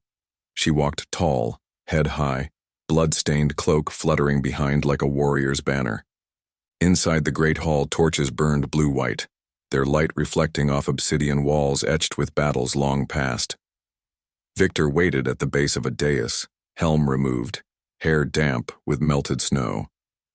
He dismissed the remaining guards until only Elira, Cade, and he remained. Cade shoved Elira to her knees. She refused, staying upright. Viktor's eyes narrowed, but he motioned Cade back. "You break chains, fight wolves, and throw insults at kings," he said softly. "Yet your wolf sleeps." "Explain." Elira's chest heaved. Nyx radiated in silent partnership. "Maybe my wolf knows you're not worth waking for." Cade hissed, reaching for his blade, but Viktor raised a hand to stay him. His gaze burned hotter, anger and confusion warring.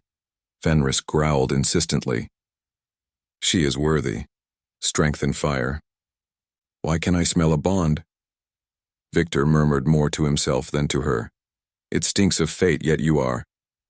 He broke off, chest rising with ragged breath. Broken. I am many things, King, Elira said, voice steady. But not broken. Then prove it.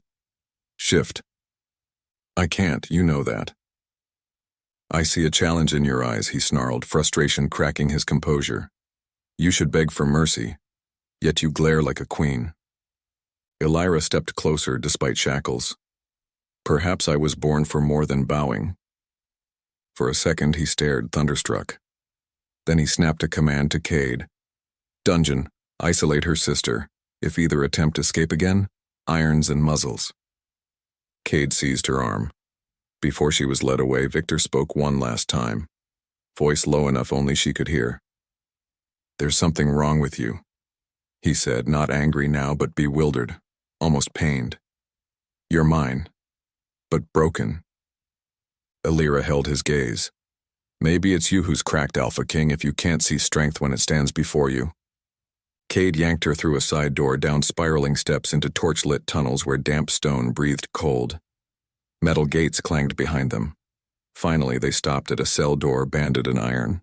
Cade shoved her inside, removing shackles only after clipping a heavy chain from an ankle cuff to a ring set in the floor.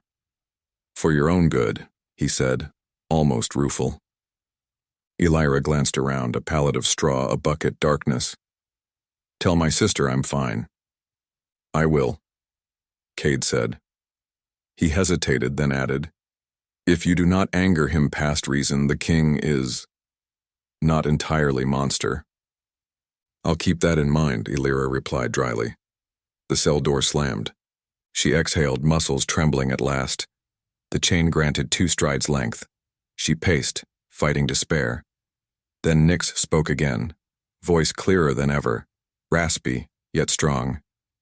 We are not broken, only caged. Cages rust. Elira's eyes stung with fierce hope. She sat on the pallet, clutching the wooden moon pendant still hidden beneath her blouse, and whispered back. Then we wait. We heal. We hunt. Far above, stone walls vibrated with distant arguments, Viktor's voice roaring orders, boots on marble, doors slamming. Storms brewed in the fortress, and at their heart a king wrestled demons he didn't understand. But in the dark below, 2 hearts beat in unison, woman and wolf, plotting freedom. Cold crept up the stone walls long before dawn, rubbing its fingers along Elira's spine and rousing her from uneasy sleep. She sat up on the pallet, rubbing at bruised wrists where fresh iron had bitten during yesterday's transfer. A single torch sputtered outside the bars, throwing stripes of light across the floor.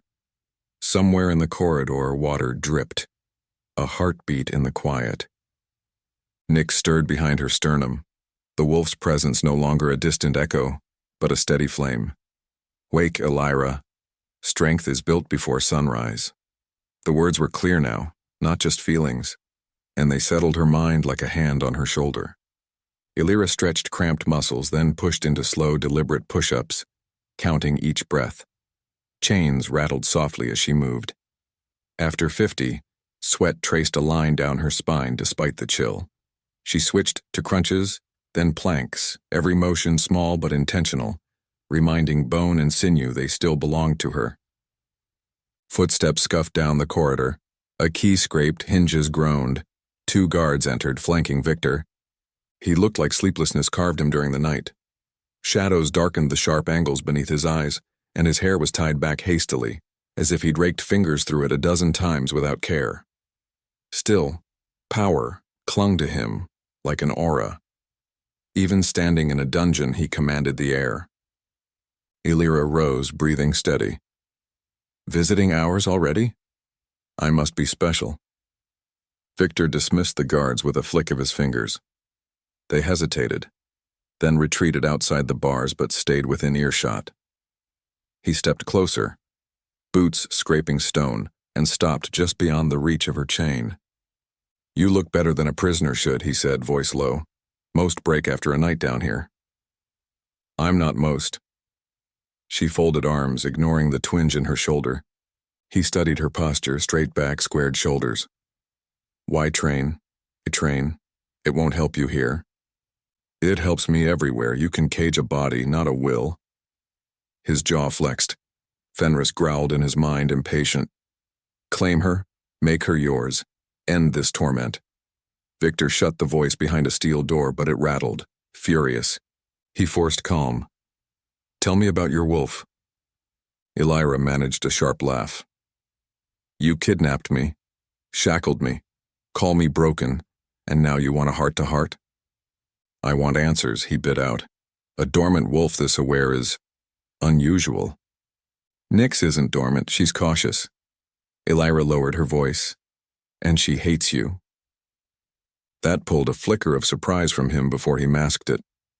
A wolf that hates her destined mate is even more unusual.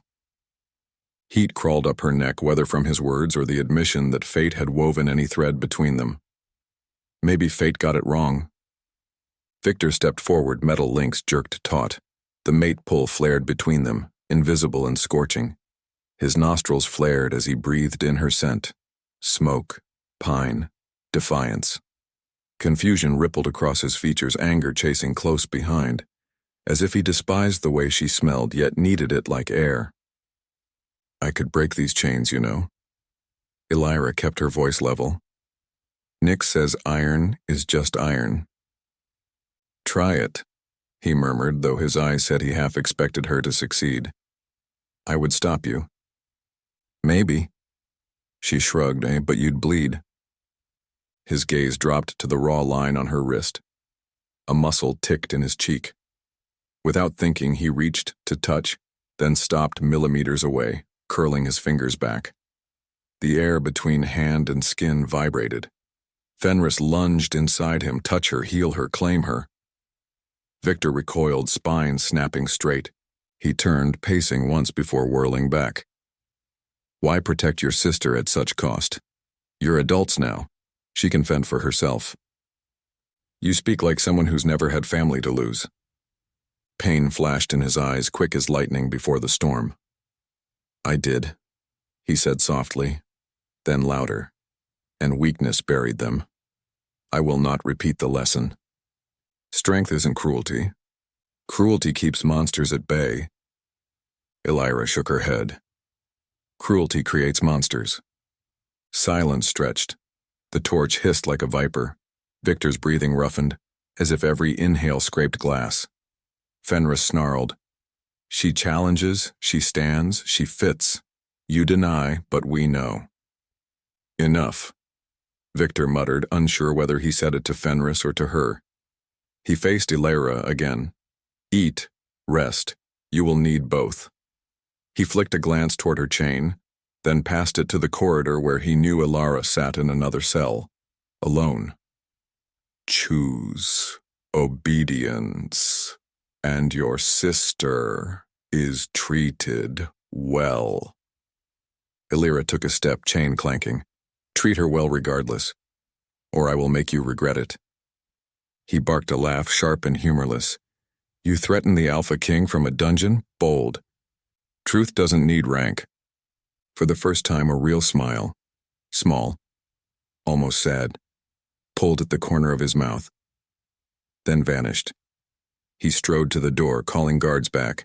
Before leaving, he spoke without turning. Your strength is impressive, Elira. Impress me again, and I may offer better quarters. Then he was gone, cloak snapping behind. The door clanged shut. Elira exhaled, knees suddenly weak. Nyx's voice slid through her thoughts. You shook him. Good. Elira leaned against the wall, pulse racing. He's only a man, she whispered inside. A powerful, dangerous man, but still breakable. Yes, Nyx agreed, but also your mate. Deny it and you bleed yourself dry. I don't have to accept it. Acceptance is different from surrender. The wolf's tone softened, like a mother coaxing a frightened cub. Survival first, decisions later. Elira crouched, settling back onto the pallet.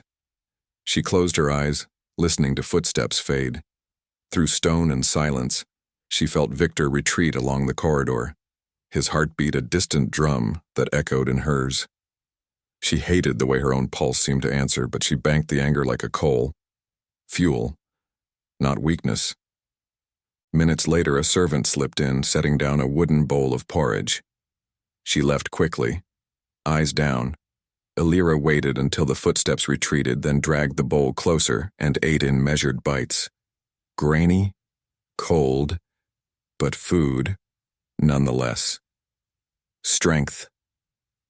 Time crawled. She practiced breathing, imagining each inhale drawing moonlight, each exhale blowing out fear. Nyx hummed, content. A soft scratch reached her ears, metal clicking from the wall behind. She tensed.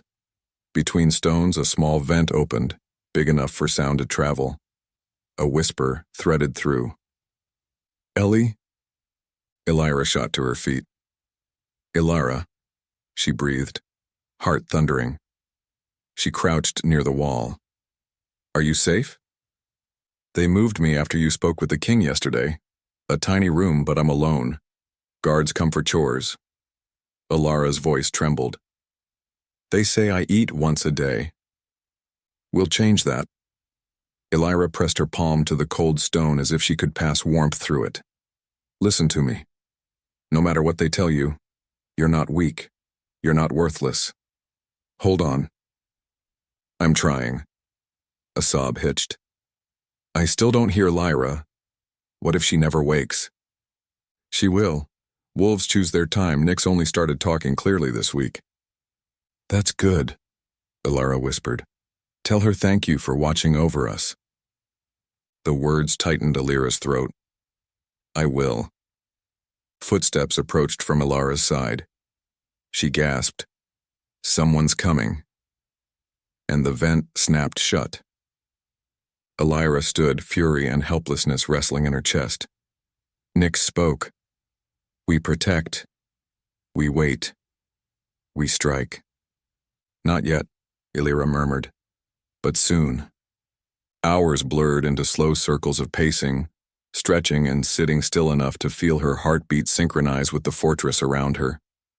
Every so often she felt Viktor's presence brush the edge of her senses, like the shift in air when a predator prowls nearby. Once, heavy boots paused outside her door, then walked on. Fenris exuded through the stone, wild and impatient. Night fell, torchlight dimmed to embers. Somewhere above, a bell tolled the hour. Elira lay on her pallet, staring at ceiling shadows. Nyx's voice slid in like velvet. "When the moon rises, count your breaths. Strength builds in silence." Elira obeyed, counting to 1,000. Calm seeped into her bones. She imagined each exhale forging another link of invisible steel, unbreakable, keeping her sister's hope tethered. Her eyelids drooped just as the door scraped open again. She sat up, blinking against torch glare. Cade stepped inside holding a small lantern. His expression held caution, if not outright respect. "The king requests your presence at first light," he said quietly. "Show him defiance, and he will crush it. Show him submission, and he will twist it. Be ready." Elira studied his face. "Why warn me?" He shrugged. "A fortress cannot stand if its king crumbles from inside. I prefer order." Elira gave a humorless laugh. "Then chain your king, not me." "He wears heavier chains than iron," Cade murmured, voice nearly lost as he exited. The door shut. Elira lay back, staring into darkness alive with questions. Nyx drifted closer, steady as heartbeat. "Tomorrow provides openings," the wolf said. "Do you feel the cracks?" "Everywhere," Elira whispered, "even in him." Then rest. The world changes at dawn. Elira finally slept. Dreams drenched in moonlit corridors and silver-eyed kings who paced outside her cell, torn between hunger and fear. The last image before waking was of Nyx, tall, black-furred, standing between her and Viktor, eyes blazing gold as she said loud enough for the world to hear, "She is not broken. She is becoming." Pale light seeped through a slit in the stone ceiling, tinting the dungeon corridor the color of river ice. Elira stood at the bars, rolling her shoulders to ease sleep-stiff muscles. Her ribs ached from the hard palate, but energy hummed through every limb. Nyx crouched beneath her skin, alert and coiled like a spring. Footsteps echoed. 2 guards and Cade appeared with shackles, but this time the beta's expression held grudging respect. "Training hall," he said, King's orders. Elira lifted her wrists for the cuffs. "Decided to let me stretch my legs?" "Or measure your bite," Cade answered. "Try to bolt and archers drop you." She smiled. Wouldn't be the first time someone tried. They led her up spiraling stairs that smelled of iron and damp moss. The fortress above ground was a warren of corridors, lit by sun pouring through narrow windows. They passed murals of ancient wars carved into basalt walls, wolves in mid-pounce, kings crowned in fire. At a thick wooden door, Cade halted. Inside spread a vaulted chamber floored in sand. Weapon racks lined the walls. Blunted swords, staves, shields dented by practice. Fire basins pulsed warmth into the chill air. A handful of warriors sparred in pairs. Their chatter died when Elira entered, chain clinking. One man's eyes widened, as if seeing a myth step off a page. Viktor stood near a viewing rail, arms folded, cloak thrown back from broad shoulders. He wore sleeveless leathers today, exposing corded arms traced with pale scars. The mate pull struck Elira like a shove. Nyx answered with a rumble of challenge. Viktor's gaze flicked to the cuffed wrists. "Unlock her." Cade hesitated. "My king." "She won't run." The certainty in Viktor's tone surprised them both. He added, quieter, "She knows her sister is still here." Elira bit back the sharp retort perched on her tongue. Every word spoken before guards was ammunition. Cade removed the cuffs and stepped aside. Elira rubbed her wrists, then flexed fingers. Viktor picked a light practice staff from the rack and tossed it. She caught it mid-air. A murmur rippled among the watchers. "Show me," he said. "Show you what?" "Why iron fears you." Elira walked to the center circle, feeling the sand shift beneath bare feet. Nyx whispered tactics. Relax grip, follow breathing, strike at weakness. Across from her, Viktor selected a matching staff. They faced off. Heat flickered between them. Anger, curiosity, something darker. He lunged first, fast, a blur of motion despite his size. Elira parried, wood clacking. The vibration traveled her arms, yet she flowed around it, spinning to sweep at his legs. He blocked, pivoted, and came in close. Their staffs locked overhead, wood groaning. His breath brushed her cheek. "Not bad," he murmured. "Try harder," she shot back. She shoved off, sliding low and jabbing ribs. He deflected, knocked her staff wide, but she reversed grip, striking the back of his knee. He grunted, bent, but used the drop to hook her ankle. Sand rose in a spray. She rolled, sprang up before he finished the swing that would have pinned her. Watching warriors circled wider, excitement buzzing in the hall. Nyx urged forward momentum. Elira obeyed. She feinted left, real strike right, grazing Viktor's shoulder. He bared teeth, eyes flashing silver. Fenris surged, slamming through him in a fierce mental roar. "Mine! Claim victory!" A pulse of gold flickered across Elira's vision. Her bones tingled as if about to reshape. She gasped, staggering back. Viktor lowered his staff, sudden alarm tightening his face. "Elira!" She blinked, the world righted. Golden sparks receded from her pupils. Nyx's voice soothed. "Not yet. Control." "I'm fine." She steadied her stance. "Continue?" But the king shook his head at Cade. "Enough." A chorus of disappointed groans rose. Viktor ignored it, gaze uncompromising. "Chains now." Cade complied. Elira didn't resist as iron circled her wrists. Heat still licked under her skin. Wolf fire sparked, then doused. Viktor dismissed onlookers and crossed to her. Up close she saw sweat bead along his hairline, his chest rising heavier than exertion alone. He stared at the cuffs as if they offended him personally. "What happened to your eyes?" he asked. "Ask your wolf." She tilted her head. "He seems to know everything." His jaw twitched. "Fenris knows hunger. And you starve him." She leaned forward, voice dropping. "Starve yourself." He flinched. It lasted half a breath, but she caught it. He turned away. "Return her to her cell." As guards let her out, Nix murmured, "You saw the crack. Drive deeper next time." Elira exhaled slow agreement. Downstairs, the vent stone scraped open before she even sat. "Ellie?" Elira's whisper floated through. "I'm here." Elira knelt. "How are you?" "Tired. They make me scrub floors." Her voice shook. "But they gave bread this morning." "That's good." Elira lowered her own voice. "Nix thinks we'll be moved soon. When that happens, stick close to me." "Do you trust him?"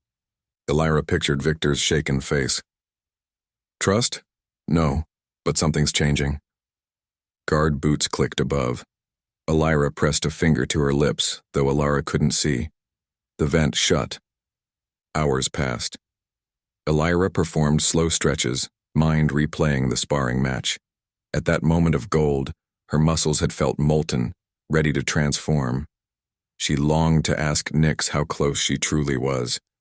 "Soon," the wolf answered, pride tinging her tone.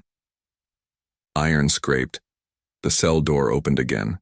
Viktor, alone, carrying a bundle. He tossed a blanket at her feet. "For warmth," he muttered. "Because you care." Elira couldn't resist. "Because frostbite weakens fighters." He rested against the wall, arms crossed. "Cade says you nearly shifted." "I would have if you'd kept pushing." Your eyes went gold, the first flare of awakening. He spoke low, not mocking. "The same happened to me when I was 16. She blinked. "You're telling me a secret?" "A fact," he corrected. "Secrets imply trust." Silence stretched between them, thick with possibilities. Nix whispered, "Ask about Elira. Use the opening." "Then here's a fact," Elira said. "My sister is weaker by the day in that isolation cell. If she falls sick, I won't hold back." Viktor's expression closed like a door. "Threats again? Truth again?" He pinched the bridge of his nose as though warding off a headache. Fenris snarled, "Help her sister. Soothe her." Viktor shoved the voice aside, but it battered walls. "Fine," he growled. "The physician will examine her tonight." Elira exhaled a breath she didn't know she'd been holding. "Thank you." He looked caught off guard by the sincerity. "Don't thank me. It serves the crown to keep captives alive." She managed a small laugh. "Always duty, never kindness." "Kindness is a luxury I abandoned," he said, then turned away before she could read his face. At the doorway, he paused. "The shaman will see you tomorrow. Prepare to answer questions about your wolf." After he left, Elira wrapped herself in the blanket. It smelled faintly of pine and smoke, his scent. Disgusted with her own reaction, she tossed it aside. Nix's voice nudged. "Scent matters. Bonds blend." "Bonds break too," Elira whispered. But her heart betrayed her by beating faster. Later that evening, torches flickered outside the bars and 2 kitchen boys arrived with supper. Vegetable stew thicker than usual, a hunk of cheese, and fresh bread. Elira raised an eyebrow. "King's orders," one boy mumbled, avoiding her eyes. She tore the loaf in half. "Take this to the girl in the next hall," she whispered. The boys hesitated. She fixed them with a look. "Do it, and I'll tell the king you obeyed." Fear and awe mixed in their faces, but they took the bread. Nix purred approval. "Well played." The hallway quieted. Elira slid to the floor, back against the wall, eating slowly. Warmth pooled in her stomach, and for the first time since capture, she tasted something like hope. She closed her eyes, focusing inward. Nix, how soon? Soon. Prepare body, mind, heart. Wolves rise in unity. I'm ready. Not yet, came the calm reply, but closer than yesterday. A key rattled unexpectedly. Elira sprang up, but it was Kate alone. He slipped a folded note through the bars. From your sister. She's fine. Elira opened the small paper, heart aching at the shaky scrawl. Asterisk, blanket soft. Bread good. Still holding on. She pressed it to her chest. Thank you. Cade shrugged. I spent years believing Viktor's strength was all cold steel. He needs a mirror that shows another kind. You think I'm a mirror? I think you're a storm coming to break us all. He stepped back. Get some sleep. Tomorrow will be interesting. The door closed. Elira lay on the pallet, note under her fingers, mind churning. Through the ceiling slit, a shard of moonlight crept across the floor like a silent blessing. Nick's murmured voice like rustling leaves. Sister safe. King cracking. Path opening. Elira drifted into restless dreams where she ran through snow-lit forests, golden eyes guiding her, and somewhere beyond the trees, silver eyes waited, afraid, hungry, ready to battle fate. Viktor paced the length of the war room long after midnight, boots thudding on stone, a map of the northern reaches spread across the table like an accusation, candles guttered, their wax pooled in ragged rivulets, but he barely noticed. His mind churned between Fenris's roars and Elira's golden-flecked eyes. She is ours, Fenris snarled, the wolf's voice echoing as though spoken beside his ear. You smell her, taste her in every breath, yet you cage her as common prey. Silence. Viktor clenched the map's edge until parchment tore. She's a threat. To what? Your pride? Fenris pressed harder, images flashing. Elira standing in the training hall, staff poised, slight bruise on her cheek, yet unbent. She is strength. You crave it. Fear it. Viktor slammed a fist onto the table. A goblet toppled, dark wine spreading like spilled blood. He cursed under his breath, then strode out, cape snapping behind him. 2 guards snapped to attention in the corridor. Find the shaman, he barked. Now. Minutes later, he descended into a circular chamber beneath the east tower, its walls etched with runes older than any crown. The palace shaman waited in a nest of candles, her hair silver white, eyes clouded yet piercing. My king, she greeted, voice rustling like dry leaves. The air around you trembles. Viktor folded arms. I require counsel about a bond. Mate bonds need no counsel, she said. They simply are. This one is wrong. Her wolf sleeps. She smells of rogues, of hunger. He hesitated, forcing the next words out. Yet Fenris howls for her. The shaman motioned to a stone bench. Viktor sat, tense. She poured water into a clay bowl, sprinkled ash, and stirred until reflections rippled. Dormant wolves are not dead, she murmured. They slumber like seeds in winter. Food, safety, honesty, these thaw them. She is deceit wrapped in defiance, Viktor muttered. The shaman gazed into the bowl until images surfaced, black-furred Nyx circling within a storm, Elira holding her sister close, golden sparks igniting eyes. What you call deceit is armor. You took her freedom. She clings to truth the way drowning men cling to driftwood. She threatens my position. She threatens your fear. The shaman looked up, gaze eerie. Claiming her will not weaken you. Denying destiny might. Fenris exulted at those words, beating against Viktor's ribs. Viktor clenched his teeth. If I move her from the dungeons, will that wake her wolf? Give her space, food, training, and her heart's tether, her sister. Wolves run toward love and safety. The shaman placed a hand over the bowl. The water stilled. You cannot chain fate without it rusting through your own shackles. Viktor rose abruptly. Enough riddles. As you will. The shaman's voice softened. But remember, A king who fears his own heart rules nothing. He stalked out, cape swishing, Fenris humming satisfaction. You heard her. Take the step. An hour before dawn, guards unlocked Elira's cell again. She stood ready, hair braided tight, the blanket folded neatly on the pallet. When Cade entered with 4 soldiers, she met his gaze calmly. Moving day? She asked. Cade dipped his head. Upper quarters. The king's command. Iron clicked shut around her wrists, not as tight this time. As they walked, Cade murmured, This was my suggestion too. Solitary frost turns wolves feral. Thank you, she said, and don't thank me yet. The palace wing is gilded but still a cage. They paused outside Elira's cell. Keys turned. The door opened. Elira blinked at torchlight, clutching the bread wrapper like a relic. When she saw Elira, she burst into a half-sobbing laugh. I knew you'd come. Elira pulled her into a hug despite the shackles. Always. Cade cleared his throat. Follow closely. They climbed broad stairs into a hallway hung with tapestries of moonlit hunts. Floor-to-ceiling windows revealed dawn bleeding pink across distant peaks. Elira wobbled, captivated by sky after days in stone.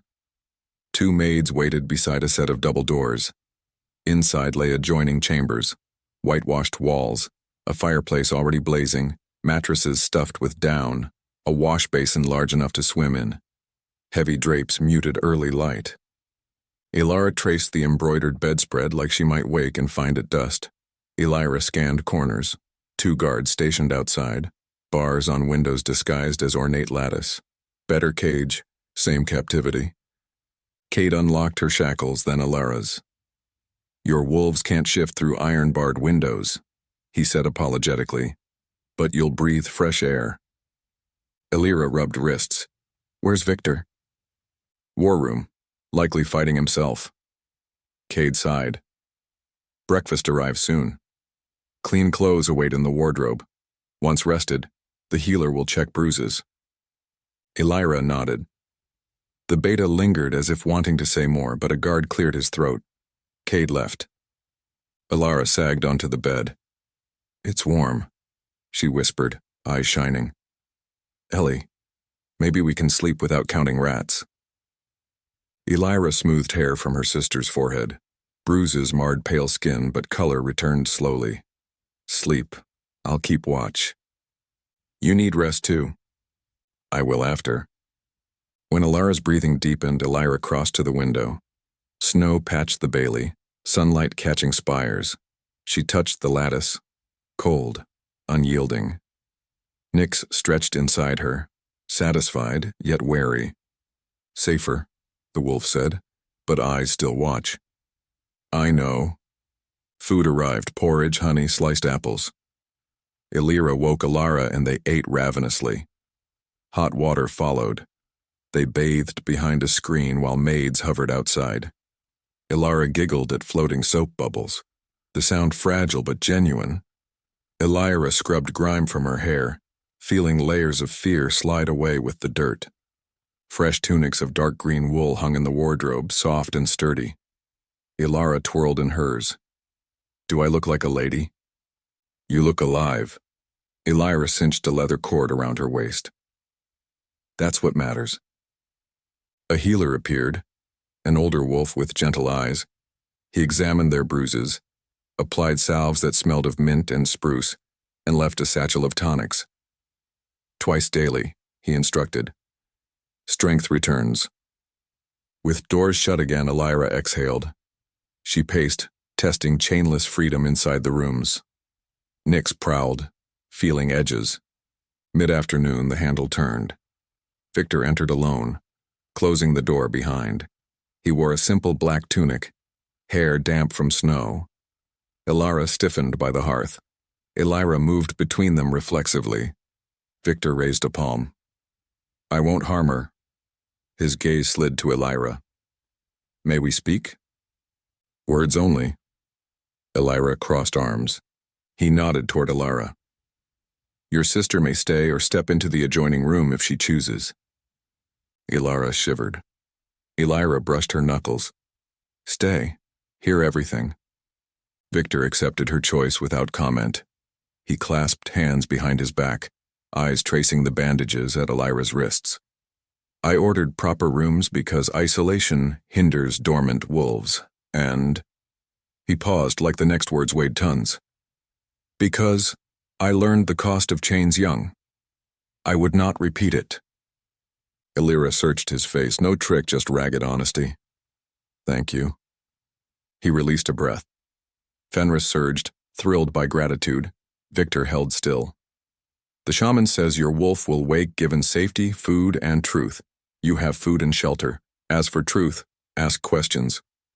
Elira blinked. You'll answer? I will try.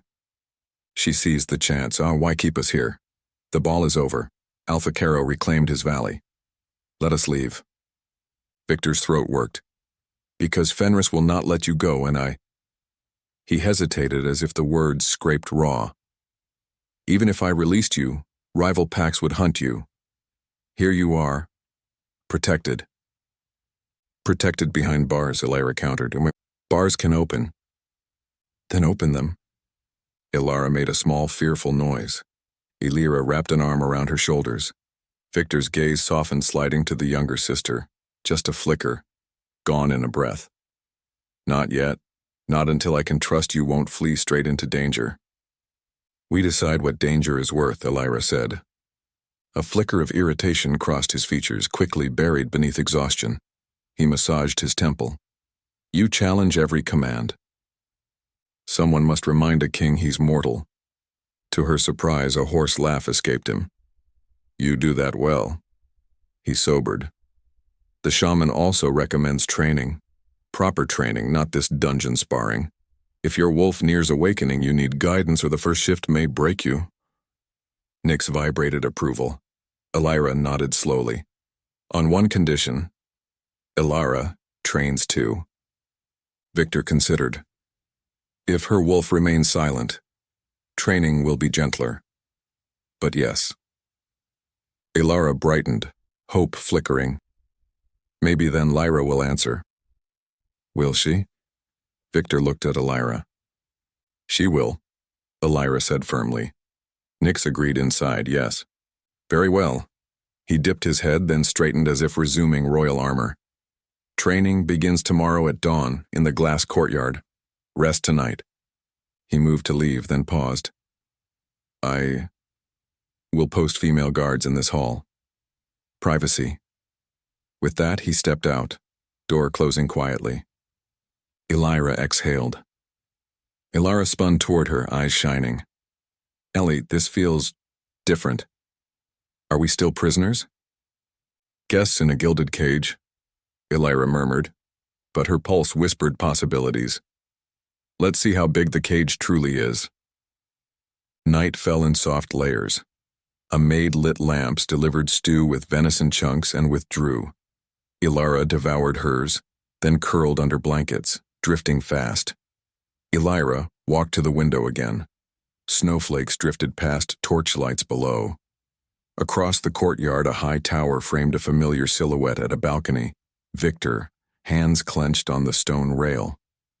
She watched him as he watched the night until his gaze slid sideways and found her. Even across distance, the mate pull yanked like tide on moon. For long beats, they stood suspended in silent recognition of bonds both yearned for and dreaded. Nyx breathed, no longer a whisper but a companion at her shoulder.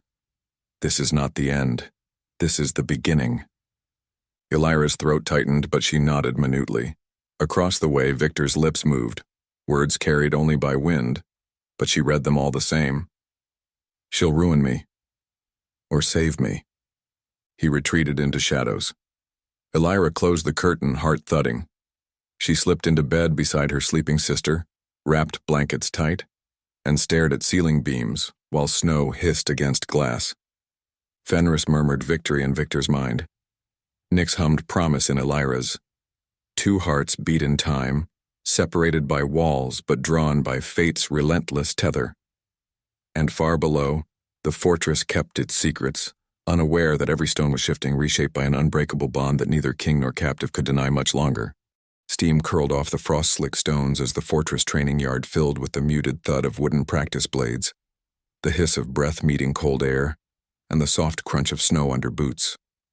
Dawn hadn't fully broken, but lanterns threw pale halos across the flagstones, illuminating drifting flakes that hadn't yet settled. Elira rolled her shoulders, relishing the way her new wool tunic flexed rather than tore. Beside her, Elira adjusted the leather wrist guards their mentor, Captain Mara, had given her. "Elbows in, little wolf," Mara murmured, checking Elira's stance. The veteran warrior was tall and scarred, auburn hair braided tight down her back. She'd volunteered to oversee the sisters' training, perhaps sensing kindred spirit in women once deemed weak but refusing to remain so. Remember, strength comes from the center. Elira offered a shy nod, then launched a tentative strike at Mara's wooden shield. The blow landed with a hollow clack.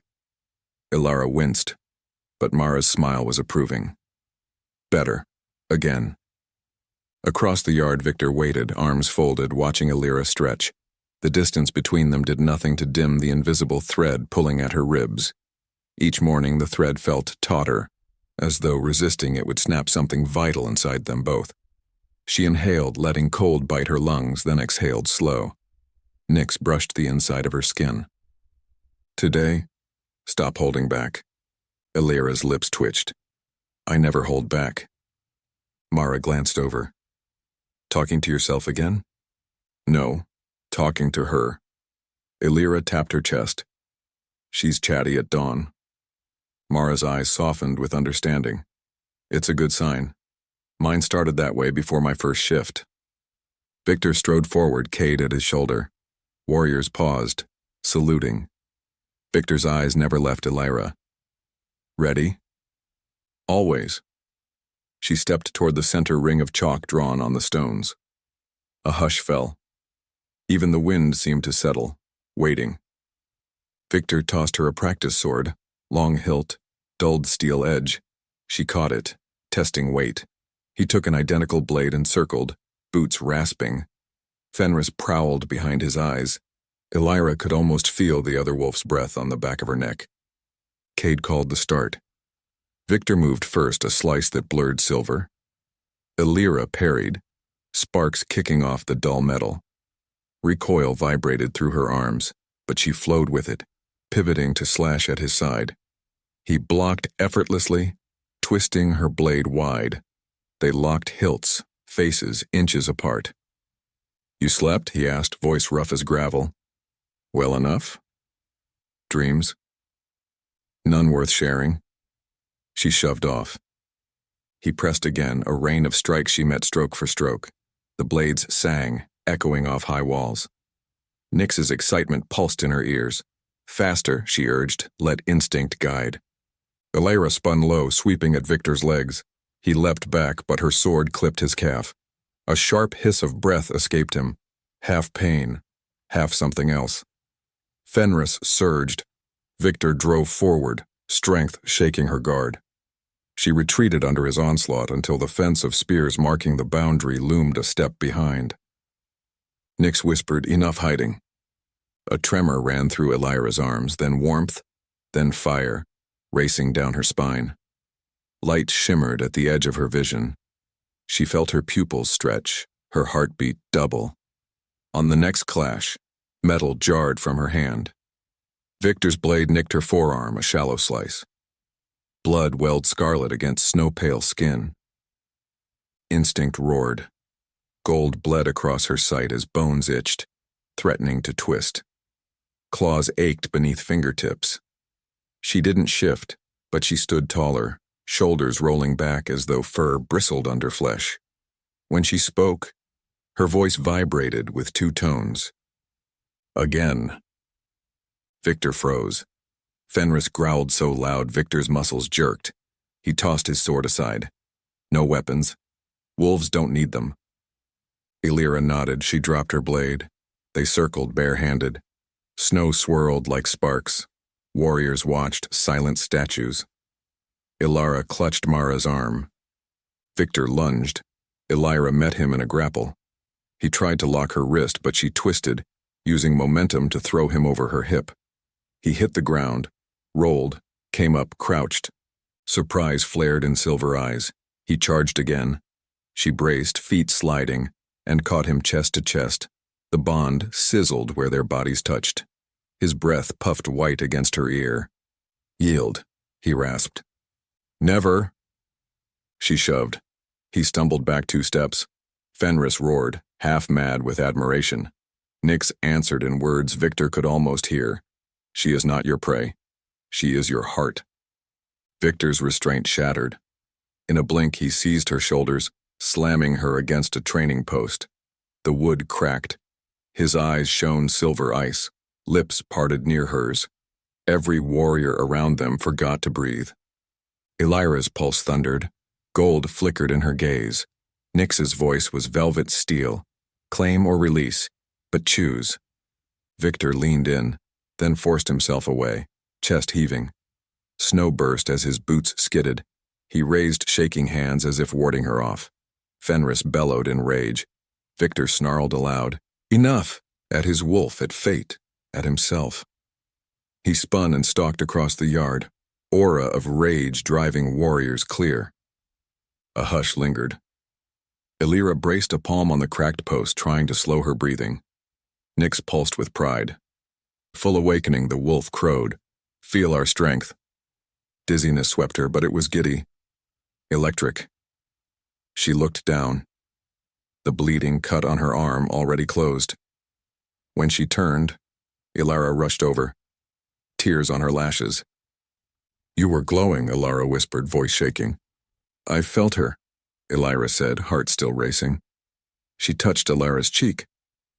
"I'm all right." Cade approached, eyes wide. "The king needs space." "I need answers," Elira replied, but her voice was gentle. Exhaustion mingled with triumph in her bones. Mara guided Elira away to cool down, praising her steady footwork. Elira watched Viktor vanish into a covered corridor, cloak flaring like storm clouds. Nyx murmured, "He fears the fire we share." "He fears becoming ash," Elira whispered. Cade lifted a brow. "What did the wolves say?" "That fear kills kings faster than blades." He exhaled. "I'll speak with him." "No, let him speak with himself."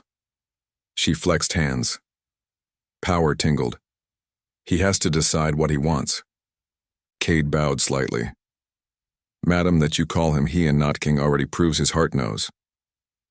"Titles don't matter to wolves," she said, turning toward the archway that led back inside. Snow stung her cheeks, but warmth lingered under skin, a living ember. Later that morning, after baths and bandaged knuckles, Elira and Elira sat near the hearth in their chamber. Elira nursed warm cider, gaze distant. "Tell me what you felt," Elira urged softly. Elira hesitated. "During your fight, something inside me stirred. I thought it was fear, but it felt green, like a leaf pushing through snow." Elira's eyes prickled. "Lyra?" "Maybe." Elira pressed a hand to her heart. "I heard a word. Soon." She smiled through tears. "I think she's waking." Joy blossomed so fierce Elira laughed. Nyx echoed approval. "Sisters. Whole." Elira hugged her. "Hold on to that feeling." A knock interrupted. Mara stepped in, carrying a tray. "Healer sent extra poultice for your cut, though it's nearly healed. And," she held up a small emblem, twin wolves entwined around a crescent moon, cast in silver. "From the king's treasury. He wishes the younger sister to pin this to her cloak. A sign of protection." Elira gingerly took the brooch, eyes wide. Elira frowned. "Gifts won't replace conversation." "Maybe they're a bridge," Mara said gently. "Stone hearts crack with small hammers." A distant bell told midday. Warm air drifted with scent of baking bread. Yet a chill coiled in Elira's gut. Viktor had fled the yard rather than confront the bond now undeniable. Nyx murmured, "Go to the gardens tonight. Moonlight uncovers truth." Elira exhaled. Tonight, she echoed. Shadows clawed long across corridors by the time Viktor emerged from the stairwell leading to the war room. He'd spent hours there, debating himself and Fenris until both voices ran raw. Maps lay shredded, candles guttered on empty wicks. But he found no peace in strategy or history. His feet carried him toward the shaman's sanctum again, this time without guards, without purpose, except desperation. She sat exactly as before, candles guttering around her. You look hunted. I am, he rasped. By my own wolf. And by your heart. She added. She motioned him closer. What frightens you more? Her strength or your longing? He squeezed his eyes shut, recalling the heat of Elira's skin under his palms, the way her eyes had gleamed molten gold. Both. Then face them. The shaman poured water into the bowl. It reflected Viktor's face, hard, proud, haunted. Next to that reflection flickered another, Elira, eyes shining with challenge and ferocity. Ask her, not me, what comes next. What if she refuses? Then she was never yours, but if you truly love, you must give her that choice. Choice. The word felt heavy, unfamiliar. Kings commanded. They didn't plead. Yet love demanded surrender. Viktor bowed his head. Fenris waited, sensing the decisive moment. Tonight, Viktor whispered, I will ask. Moonlight dusted the glass courtyard in fractured patterns of silver. Vines clung to the arched panes overhead, their leaves glittering with frost. Elira stood alone, cloak wrapped tight, breath-forming ghosts. Nyx purred calm. Footsteps approached. Viktor stepped into light, cloak trailing like midnight smoke. He stopped a few paces away, chest rising in silent, measured breaths. Elira's heart stuttered, but she lifted her chin. Running again? Not this time. His voice cracked, then steadied. I came to say something I should have said the night I saw your eyes glow. She waited. He inhaled as if the words might break him. You are my mate. The world held its breath. He continued softer. Every breath without you feels wrong, but I will not chain you to me. I will not demand surrender. I ask. He reached, hand trembling, then stopped midair. Will you choose me? Tears blurred her vision. Nyx's voice was clear as stars. Heart knows. Take his hand. Elira closed the distance. She wrapped her fingers around his. You terrified me, hurt me, tested me. And you still stand, he whispered. I'm stronger for it, but strength means nothing if I use it to build new cages. She guided his hand to her heartbeat. So hear me, Alpha King. I choose you. Because with you, I can be both strong and loved. Something shattered inside him. Walls, fears, chains. He cupped her cheek, thumb trembling. They leaned together. The kiss was soft heat at first, then wildfire. Wolves howled somewhere beyond the physical. Fenris roaring triumph. Nyx singing fierce welcome. They broke apart only when breath burned. Elira's forehead rested against his. No more cages, she murmured. Only open gates, he vowed. Moonlight crowned them. The bond-seared final bridges, two hearts beat as one. Around them frost melted on glass, dripping like spring arriving early. Elira's knees nearly buckled from the force of the bond singing through her veins, but Viktor's arms steadied her. He brushed a final kiss to her forehead before guiding her hand to his chest. The rhythm under her palm matched her own, a perfect echo that left no doubt they shared a single pulse now. Nyx rumbled a soft purr inside her mind, then fell blissfully silent, content. We should return, Viktor said at last, voice husky. Your sister will worry. Only if she's awake. Elira smiled, but the thought of Elira waiting alone tugged at her heart. She slipped her fingers between his. Come with me. They crossed torchlit corridors where guards stiffened, surprised to see the pair walking side by side, instead of King dragging captive. The wolves glanced up from their posts, sensing the new current in the air. Outside Elira and Alara's rooms, 2 female sentries straightened. "Is she still resting?" Elira asked. "Yes, my lady," one answered, then flushed at her own words as if surprised by the easy honorific. Viktor eased the door open. The hearth's glow painted the chamber amber. Elira lay on the bed, quilt tucked under her chin, breathing evenly. Elira exhaled in relief. She crossed to the bedside and laid a tender hand on her sister's brow. Warm, peaceful. Nyx urged her to listen, not with ears but with heart. Elira closed her eyes and reached inward. She felt a new vibration humming, gentle, tentative, like a bird testing its wings.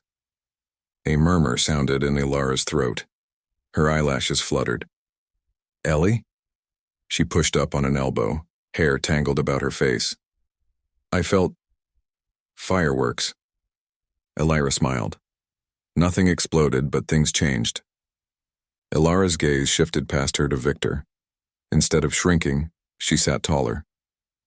"You look different, sire." Softer around the eyes. Viktor inclined his head, the smallest bow she had ever seen him give.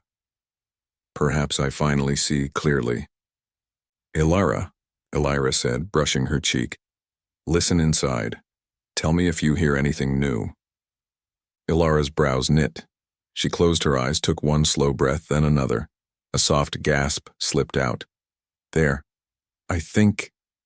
Her eyes widened and shimmered. "I hear a whisper. She says, soon." Elira's chest bloomed with joy. "Lyra," she breathed. "She's waking."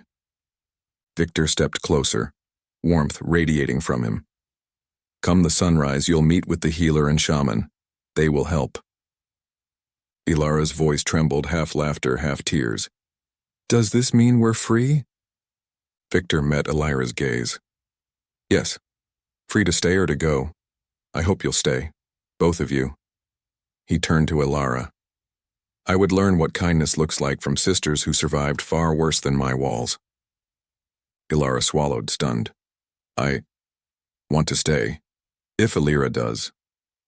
Elira felt tears burn her lashes. She nodded. "We stay." Viktor's shoulders relaxed as if he'd set down a mountain. He bowed his head. "Rest then.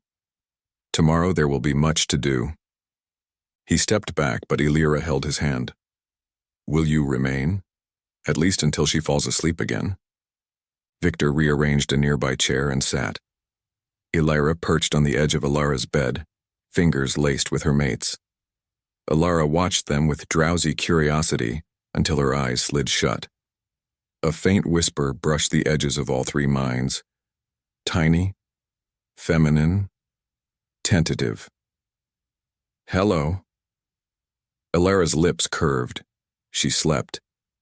Nyx's voice came next, proud and serene. "The pack within is whole." Fenris answered, deep and grateful. "She is pack. Always."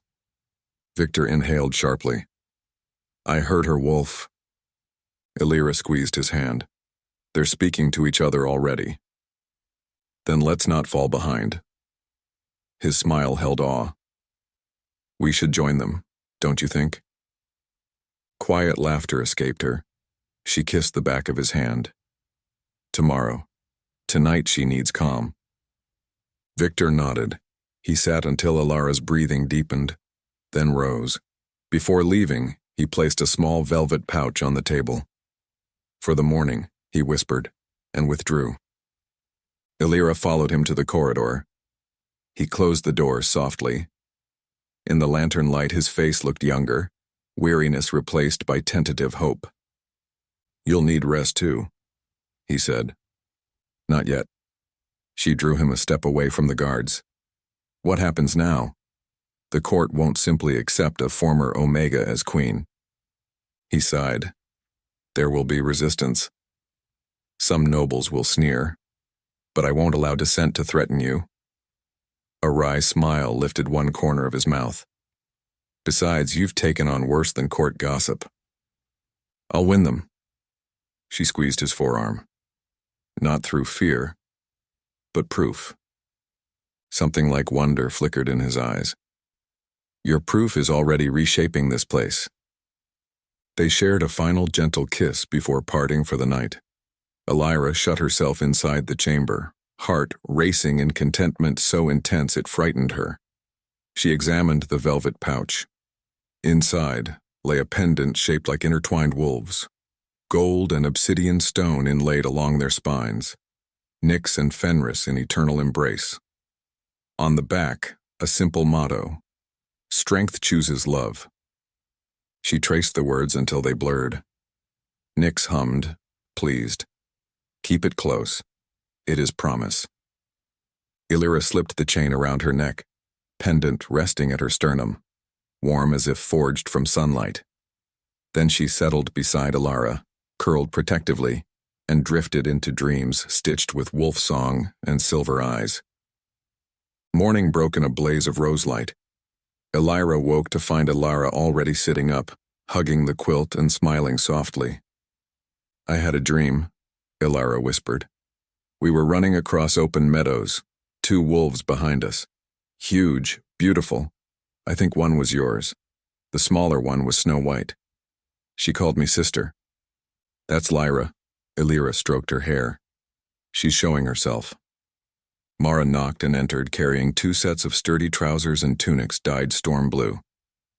Training gear, she said, and the healer will see you in the courtyard. Elira changed quickly, feeling the fabric's weight. Protection, not chains. She adjusted Viktor's pendant beneath the collar, then helped Elira tie her boots.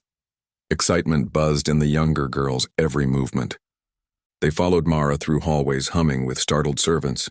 Whispers trailed them. Some awed, some skeptical, a few envious.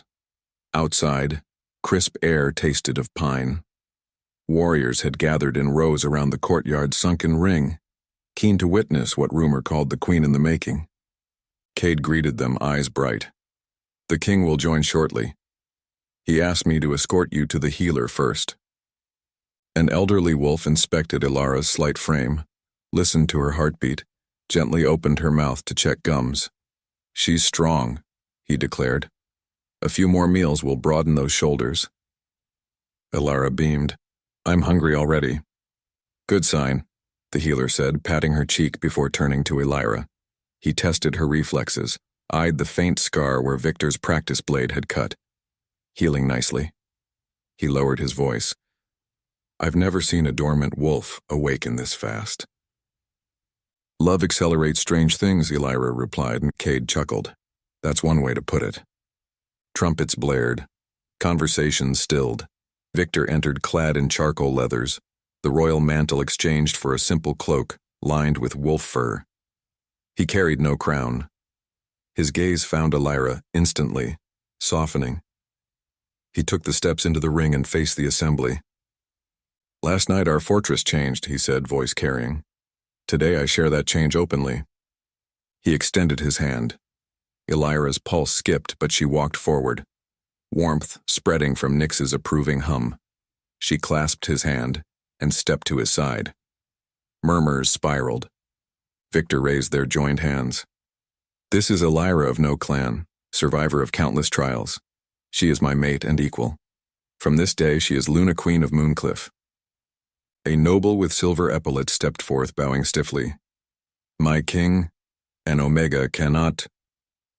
Elira lifted her chin, gold flickering in her eyes. I was Omega by circumstance, never by spirit.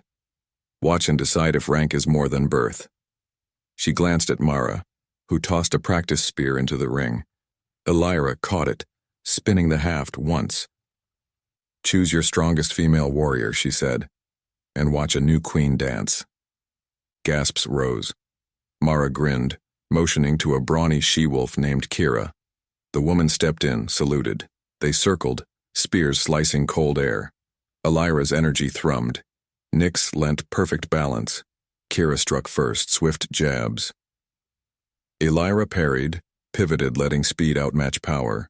The courtyard erupted as Elira slipped past Kira's guard, tapped her shoulder. Kira whirled, laughing, conceding with a bow. Elira angled her spear down in respect. She turned to the crowd. Strength is forged, not gifted. Remember that. A hush settled, then applause thundered.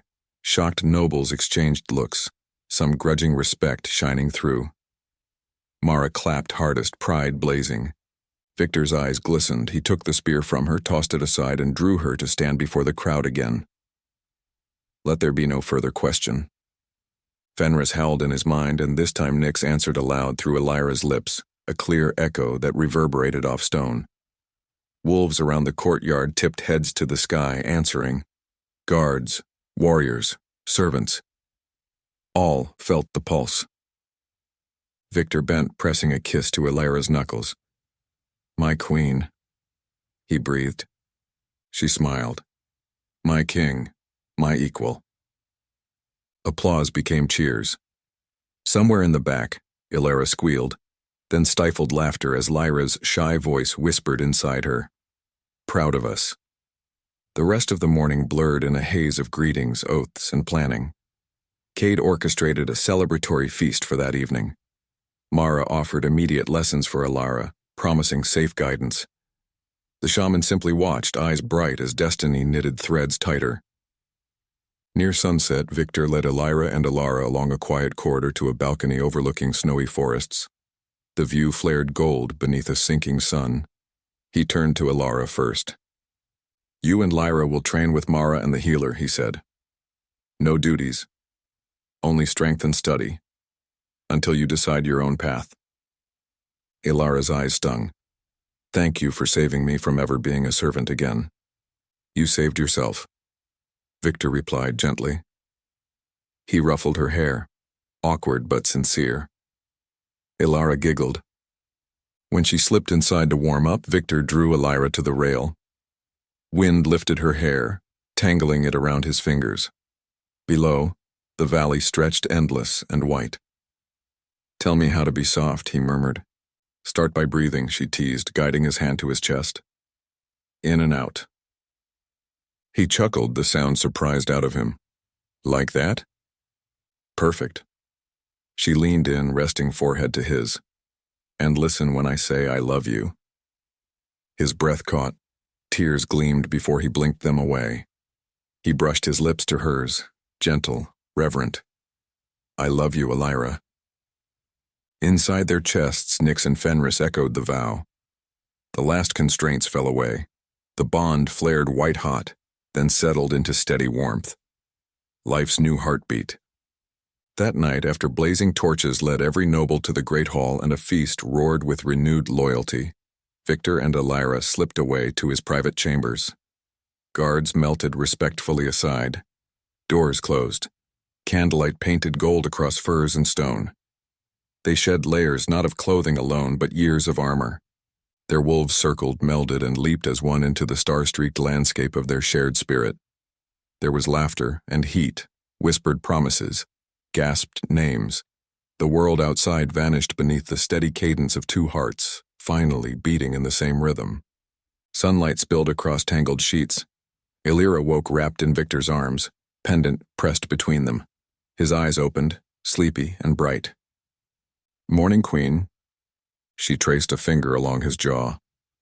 Morning, King. A knock came. It was Elira, voice muffled but excited. They're gathering on the terrace. Elira laughed. On duty calls. They dressed quickly, Elira in a fitted gown of hunter green, Viktor in black-trimmed silver.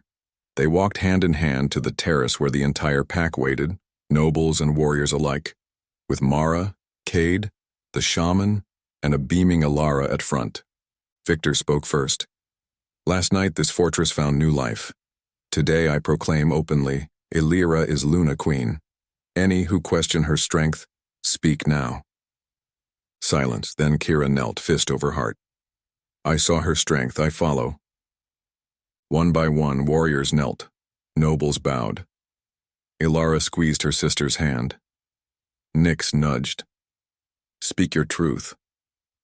Elira stepped forward. I was born outside rank, but survival made me strong. I choose this pack, and I choose this king. I vow to protect all who stand with us." Cheers answered. Trumpets blared. Snow began to fall, soft, clean flakes drifting like blessings. Viktor draped his cloak around Elira's shoulders, clasping it with the twin wolf brooch. "Welcome home." She smiled up at him. "Home is wherever you and I stand together." She turned to the crowd. "Tonight we feast again on hope." Applause shook the stone. Fenris and Nick surged, leaping in joy. In one voice they howled. Wolves across battlements answered, their chorus echoing through icy valleys. Elira tipped her head back, joining the howl. Beside her, Viktor did the same. Elira's rising laugh mingled with Lyra's timid chirp. In that moment, sky and fortress and forest became one vast heart, beating to a new rhythm. Built on choice, forged in freedom, and sealed in love. The day's celebration unfurled in bright threads, laughter echoing off stone, scents of roasted venison and honey bread drifting through corridors, the clang of smiths forging commemorative medallions for the evening feast. Servants rushed about with fresh garlands of pine and winter roses, draping them along banisters. Everywhere Elira walked, people paused to greet her with curious smiles or respectful bows. Some bowed because their king did, others because they'd seen her spar, or heard the courtyard howl, or simply sensed the subtle shift in air that comes when fear loosens its grip and possibility takes its place. She spent the morning on practical matters. Mara escorted her through the garrison to inspect training routines. Elira watched sword drills, offered gentle corrections, and praised discipline. Warriors who once eyed her as a suspect captive now straightened with pride when she nodded approval. In the infirmary, she listened to healers describe shortages, certain herbs, spare clean bandages, winter tonics. She promised requisitions from distant allied packs, a suggestion that startled the staff, for they hadn't realized they could ask. Later, she joined Cade in the council chamber where maps lay pinned and scrolls listed supply chains. Cade, eager to prove the fortress could change under new guidance, pointed out inefficiencies. Elira proposed redirecting surplus grain to border villages often forgotten. Cade blinked, then grinned, ink quill poised to amend the numbers. Near midday, Elira slipped into the chamber, cheeks flushed from her own lessons with Mara. Lyra's shy voice had grown bolder, fluttering like a dove in Elira's thoughts. Elira tugged at her sleeve until Elira bent close to hear. "Lyra wants to try running outside the walls at dusk even if I'm still in this form," she whispered, excitement and nerves tangled together. "We will," Elira assured, squeezing her sister's hand. "Nix says the valley paths are safe under moonlight." Elira's eyes shone, confidence blooming after years of shadow. She hurried back to training, and Elira felt Nix purr with satisfaction. Protecting Elira had always been their North Star. Seeing her step into her own light filled the wolf with quiet pride. Afternoon found Elira on the battlements where cold wind snapped banners overhead. Viktor joined her, handing her a steaming mug of mulled cider. For a moment they simply watched snow clouds drift low across distant mountains. The weight of duties and decisions pressed less heavily with him beside her. She sensed the same ease in his posture. He leaned into the stone, shoulder brushing hers. "City emissaries arrive tomorrow," he said. "They will expect ceremony and rigid formality." "Then we give them truth instead," she replied. "Show them open training yards, full larders, the new healer schedule. People trust actions before crowns." He chuckled. "Cade said something similar 5 years ago. I ignored him." "Then listen now." She nudged him gently. "You're not alone in this rule." His eyes softened. "No, I'm not." He studied her face as if memorizing the curve of every freckle. "I meant what I swore earlier. No cages. That goes for me too. So I made a decision." He reached into his cloak and produced a slim iron key. "It's for the western gate that leads onto the high ridge. If you ever need wind on your face, take it. You won't need my leave." She accepted the key warm from his palm and understood its deeper meaning. Trust, not permission. Nix's voice thrummed approval. Freedom lies open. At sunset, torches were lit in long rows from courtyard to great hall. The feast unfolded under vaulted ceilings draped in evergreen garlands and lanterns. Local villagers, invited for the first time in years, arrived wide-eyed. Children darting past knights giggling at suits of armor. Long tables cramped with roasted game, root vegetables glazed with herb butter, trays of winter berries. Elira chose to stand instead of sitting at the high dais. She filled plates for small children while their parents negotiated seats. Others noticed and followed her lead, breaking the stiff protocol that had once kept common folk separate. Viktor watched from the dais, arms folded, expression unreadable, until she caught his eye. He raised a goblet slightly, admiration flickering. Then he turned to nobles eager for his ear, and, with polite finality, redirected them toward community captains and quartermasters. Word spread fast. The new order valued deeds over titles. When Elira finally returned to the dais, the seat beside Viktor remained empty, saved for her. He shifted aside as she sank onto the cushion, murmuring, "Your diplomacy is causing a shortage of plates in the lower rows." "Good," she said, biting into a berry, juice staining her lips purple. "No one should leave hungry. Especially not my queen." He leaned in as though to kiss the stain away, but servants approached with a fresh platter. He straightened, though his smile lingered like a promise. Hours later, music rose, flutes, drums, a low-thrumming fiddle. People cleared tables to dance. With surprising confidence, Elira joined a line of villagers weaving in a lively circle. Her laughter rang bright, cheeks rosy. Lyra's presence glimmered in her eyes. Pale silver sparks glimpsed whenever she twirled under torchlight. Mara clapped along at the edge, occasionally correcting a young warrior's footwork with a playful shove. Kate approached Elira and Viktor, clearing his throat. "Your Majesties," he said, clearly testing the collective title. "The crowd is restless for a first dance." Elira felt her pulse leap. Such public intimacy was new territory. Viktor rose, extended a hand. "May I?" She placed her hand in his. Whispers spread as they stepped onto empty stone. The musicians paused. Viktor nodded. They launched into a slow waltz, melody rich and steady. Viktor's right hand settled respectfully at her waist. Her left rested on his shoulder. They moved in gentle arcs, lantern light glinting off the pendant at her throat. As they turned, Fenris murmured in Viktor's mind, "Share strength." Nix replied through Elira's thoughts, "Accept grace." Their wolves' words guided feet and hearts in perfect time. Shyness faded. On the third rotation, Viktor drew her closer. She felt his heartbeat matching hers. Around them, dancers joined, but the world narrowed to warmth, music, and the crush of joy. When the song ended, applause thundered. Viktor bowed to her, eyes bright, and whispered, "Thank you for choosing me. Thank you for giving me reason to." She squeezed his hand, then turned to find Elira. Her sister stood near Mara, breathless and grinning.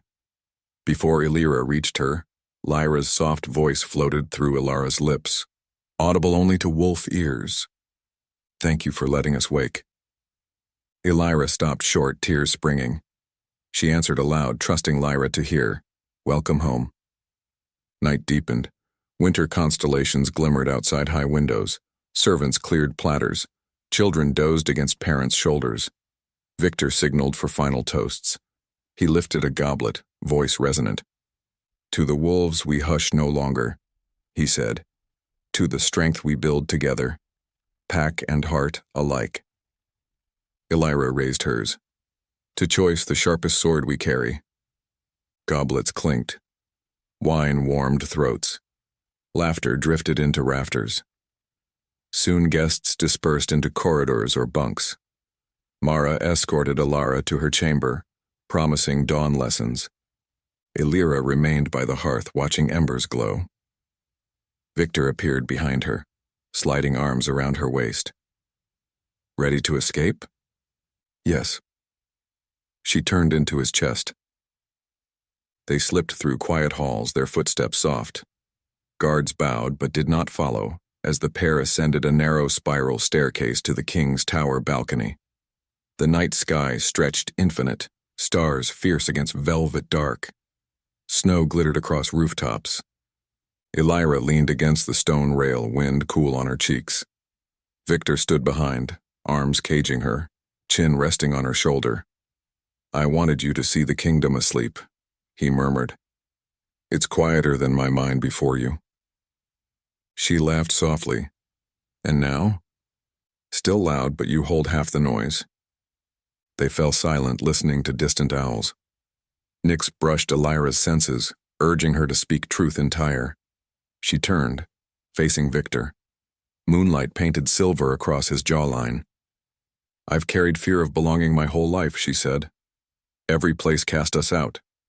But with you I finally feel roots. Promise me we'll nurture them."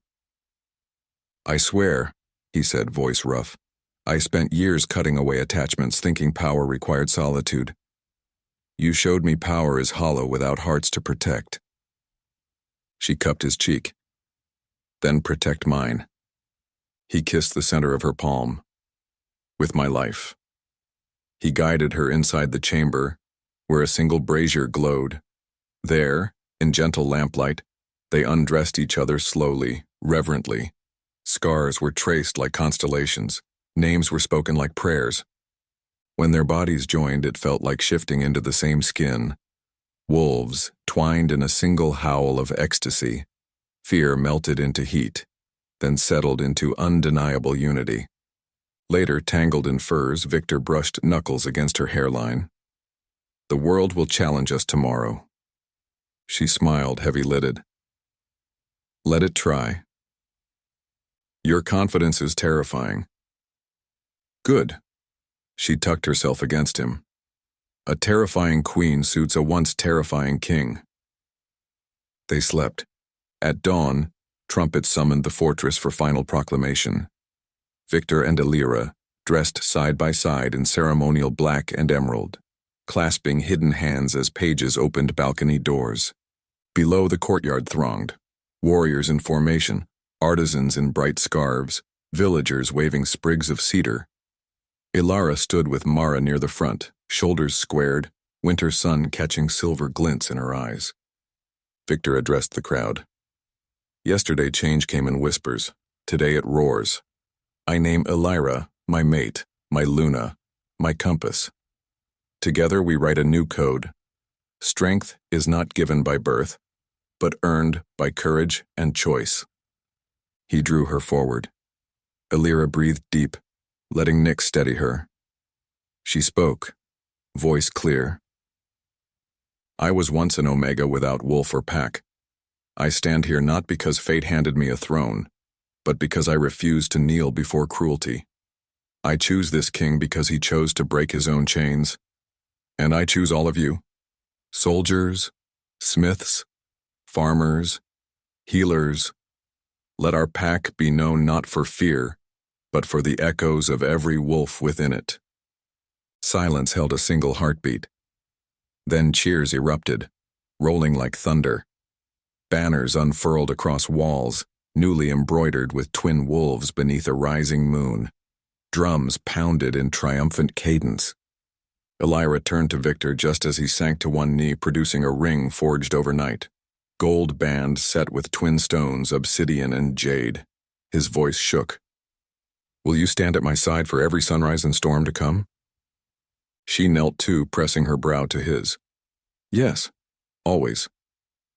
He slipped the ring on her finger, rose, then lifted her effortlessly. Their kiss, before the entire pack, was sealed by a duet of howls, Fenris's fierce baritone and Nyx's soaring alto. Lyra answered shyly from below. Hundreds of wolves joined, a harmonized chorus that shivered snow from battlements. Within that sound was the promise of future pups racing through corridors, of feasts where no child begged scraps, of battles fought for justice, not conquest. Viktor felt it, chest swelling. Elira felt it, tears drying warm against cold wind. When the howls faded, she whispered into his ear, the words lost to the crowd, kept only for him. "I was never claimed," she reminded with a soft smile. "I claimed us both." He laughed, joy bright. "Then lead us, my fierce queen." Hand in hand they turned to the cheering pack, hearts steady as the mountains beyond. Snow kept falling, silent, soft, blanketing old scars. Beneath that hush a new kingdom woke, guided by two wolves whose bonds had turned darkness into dawn.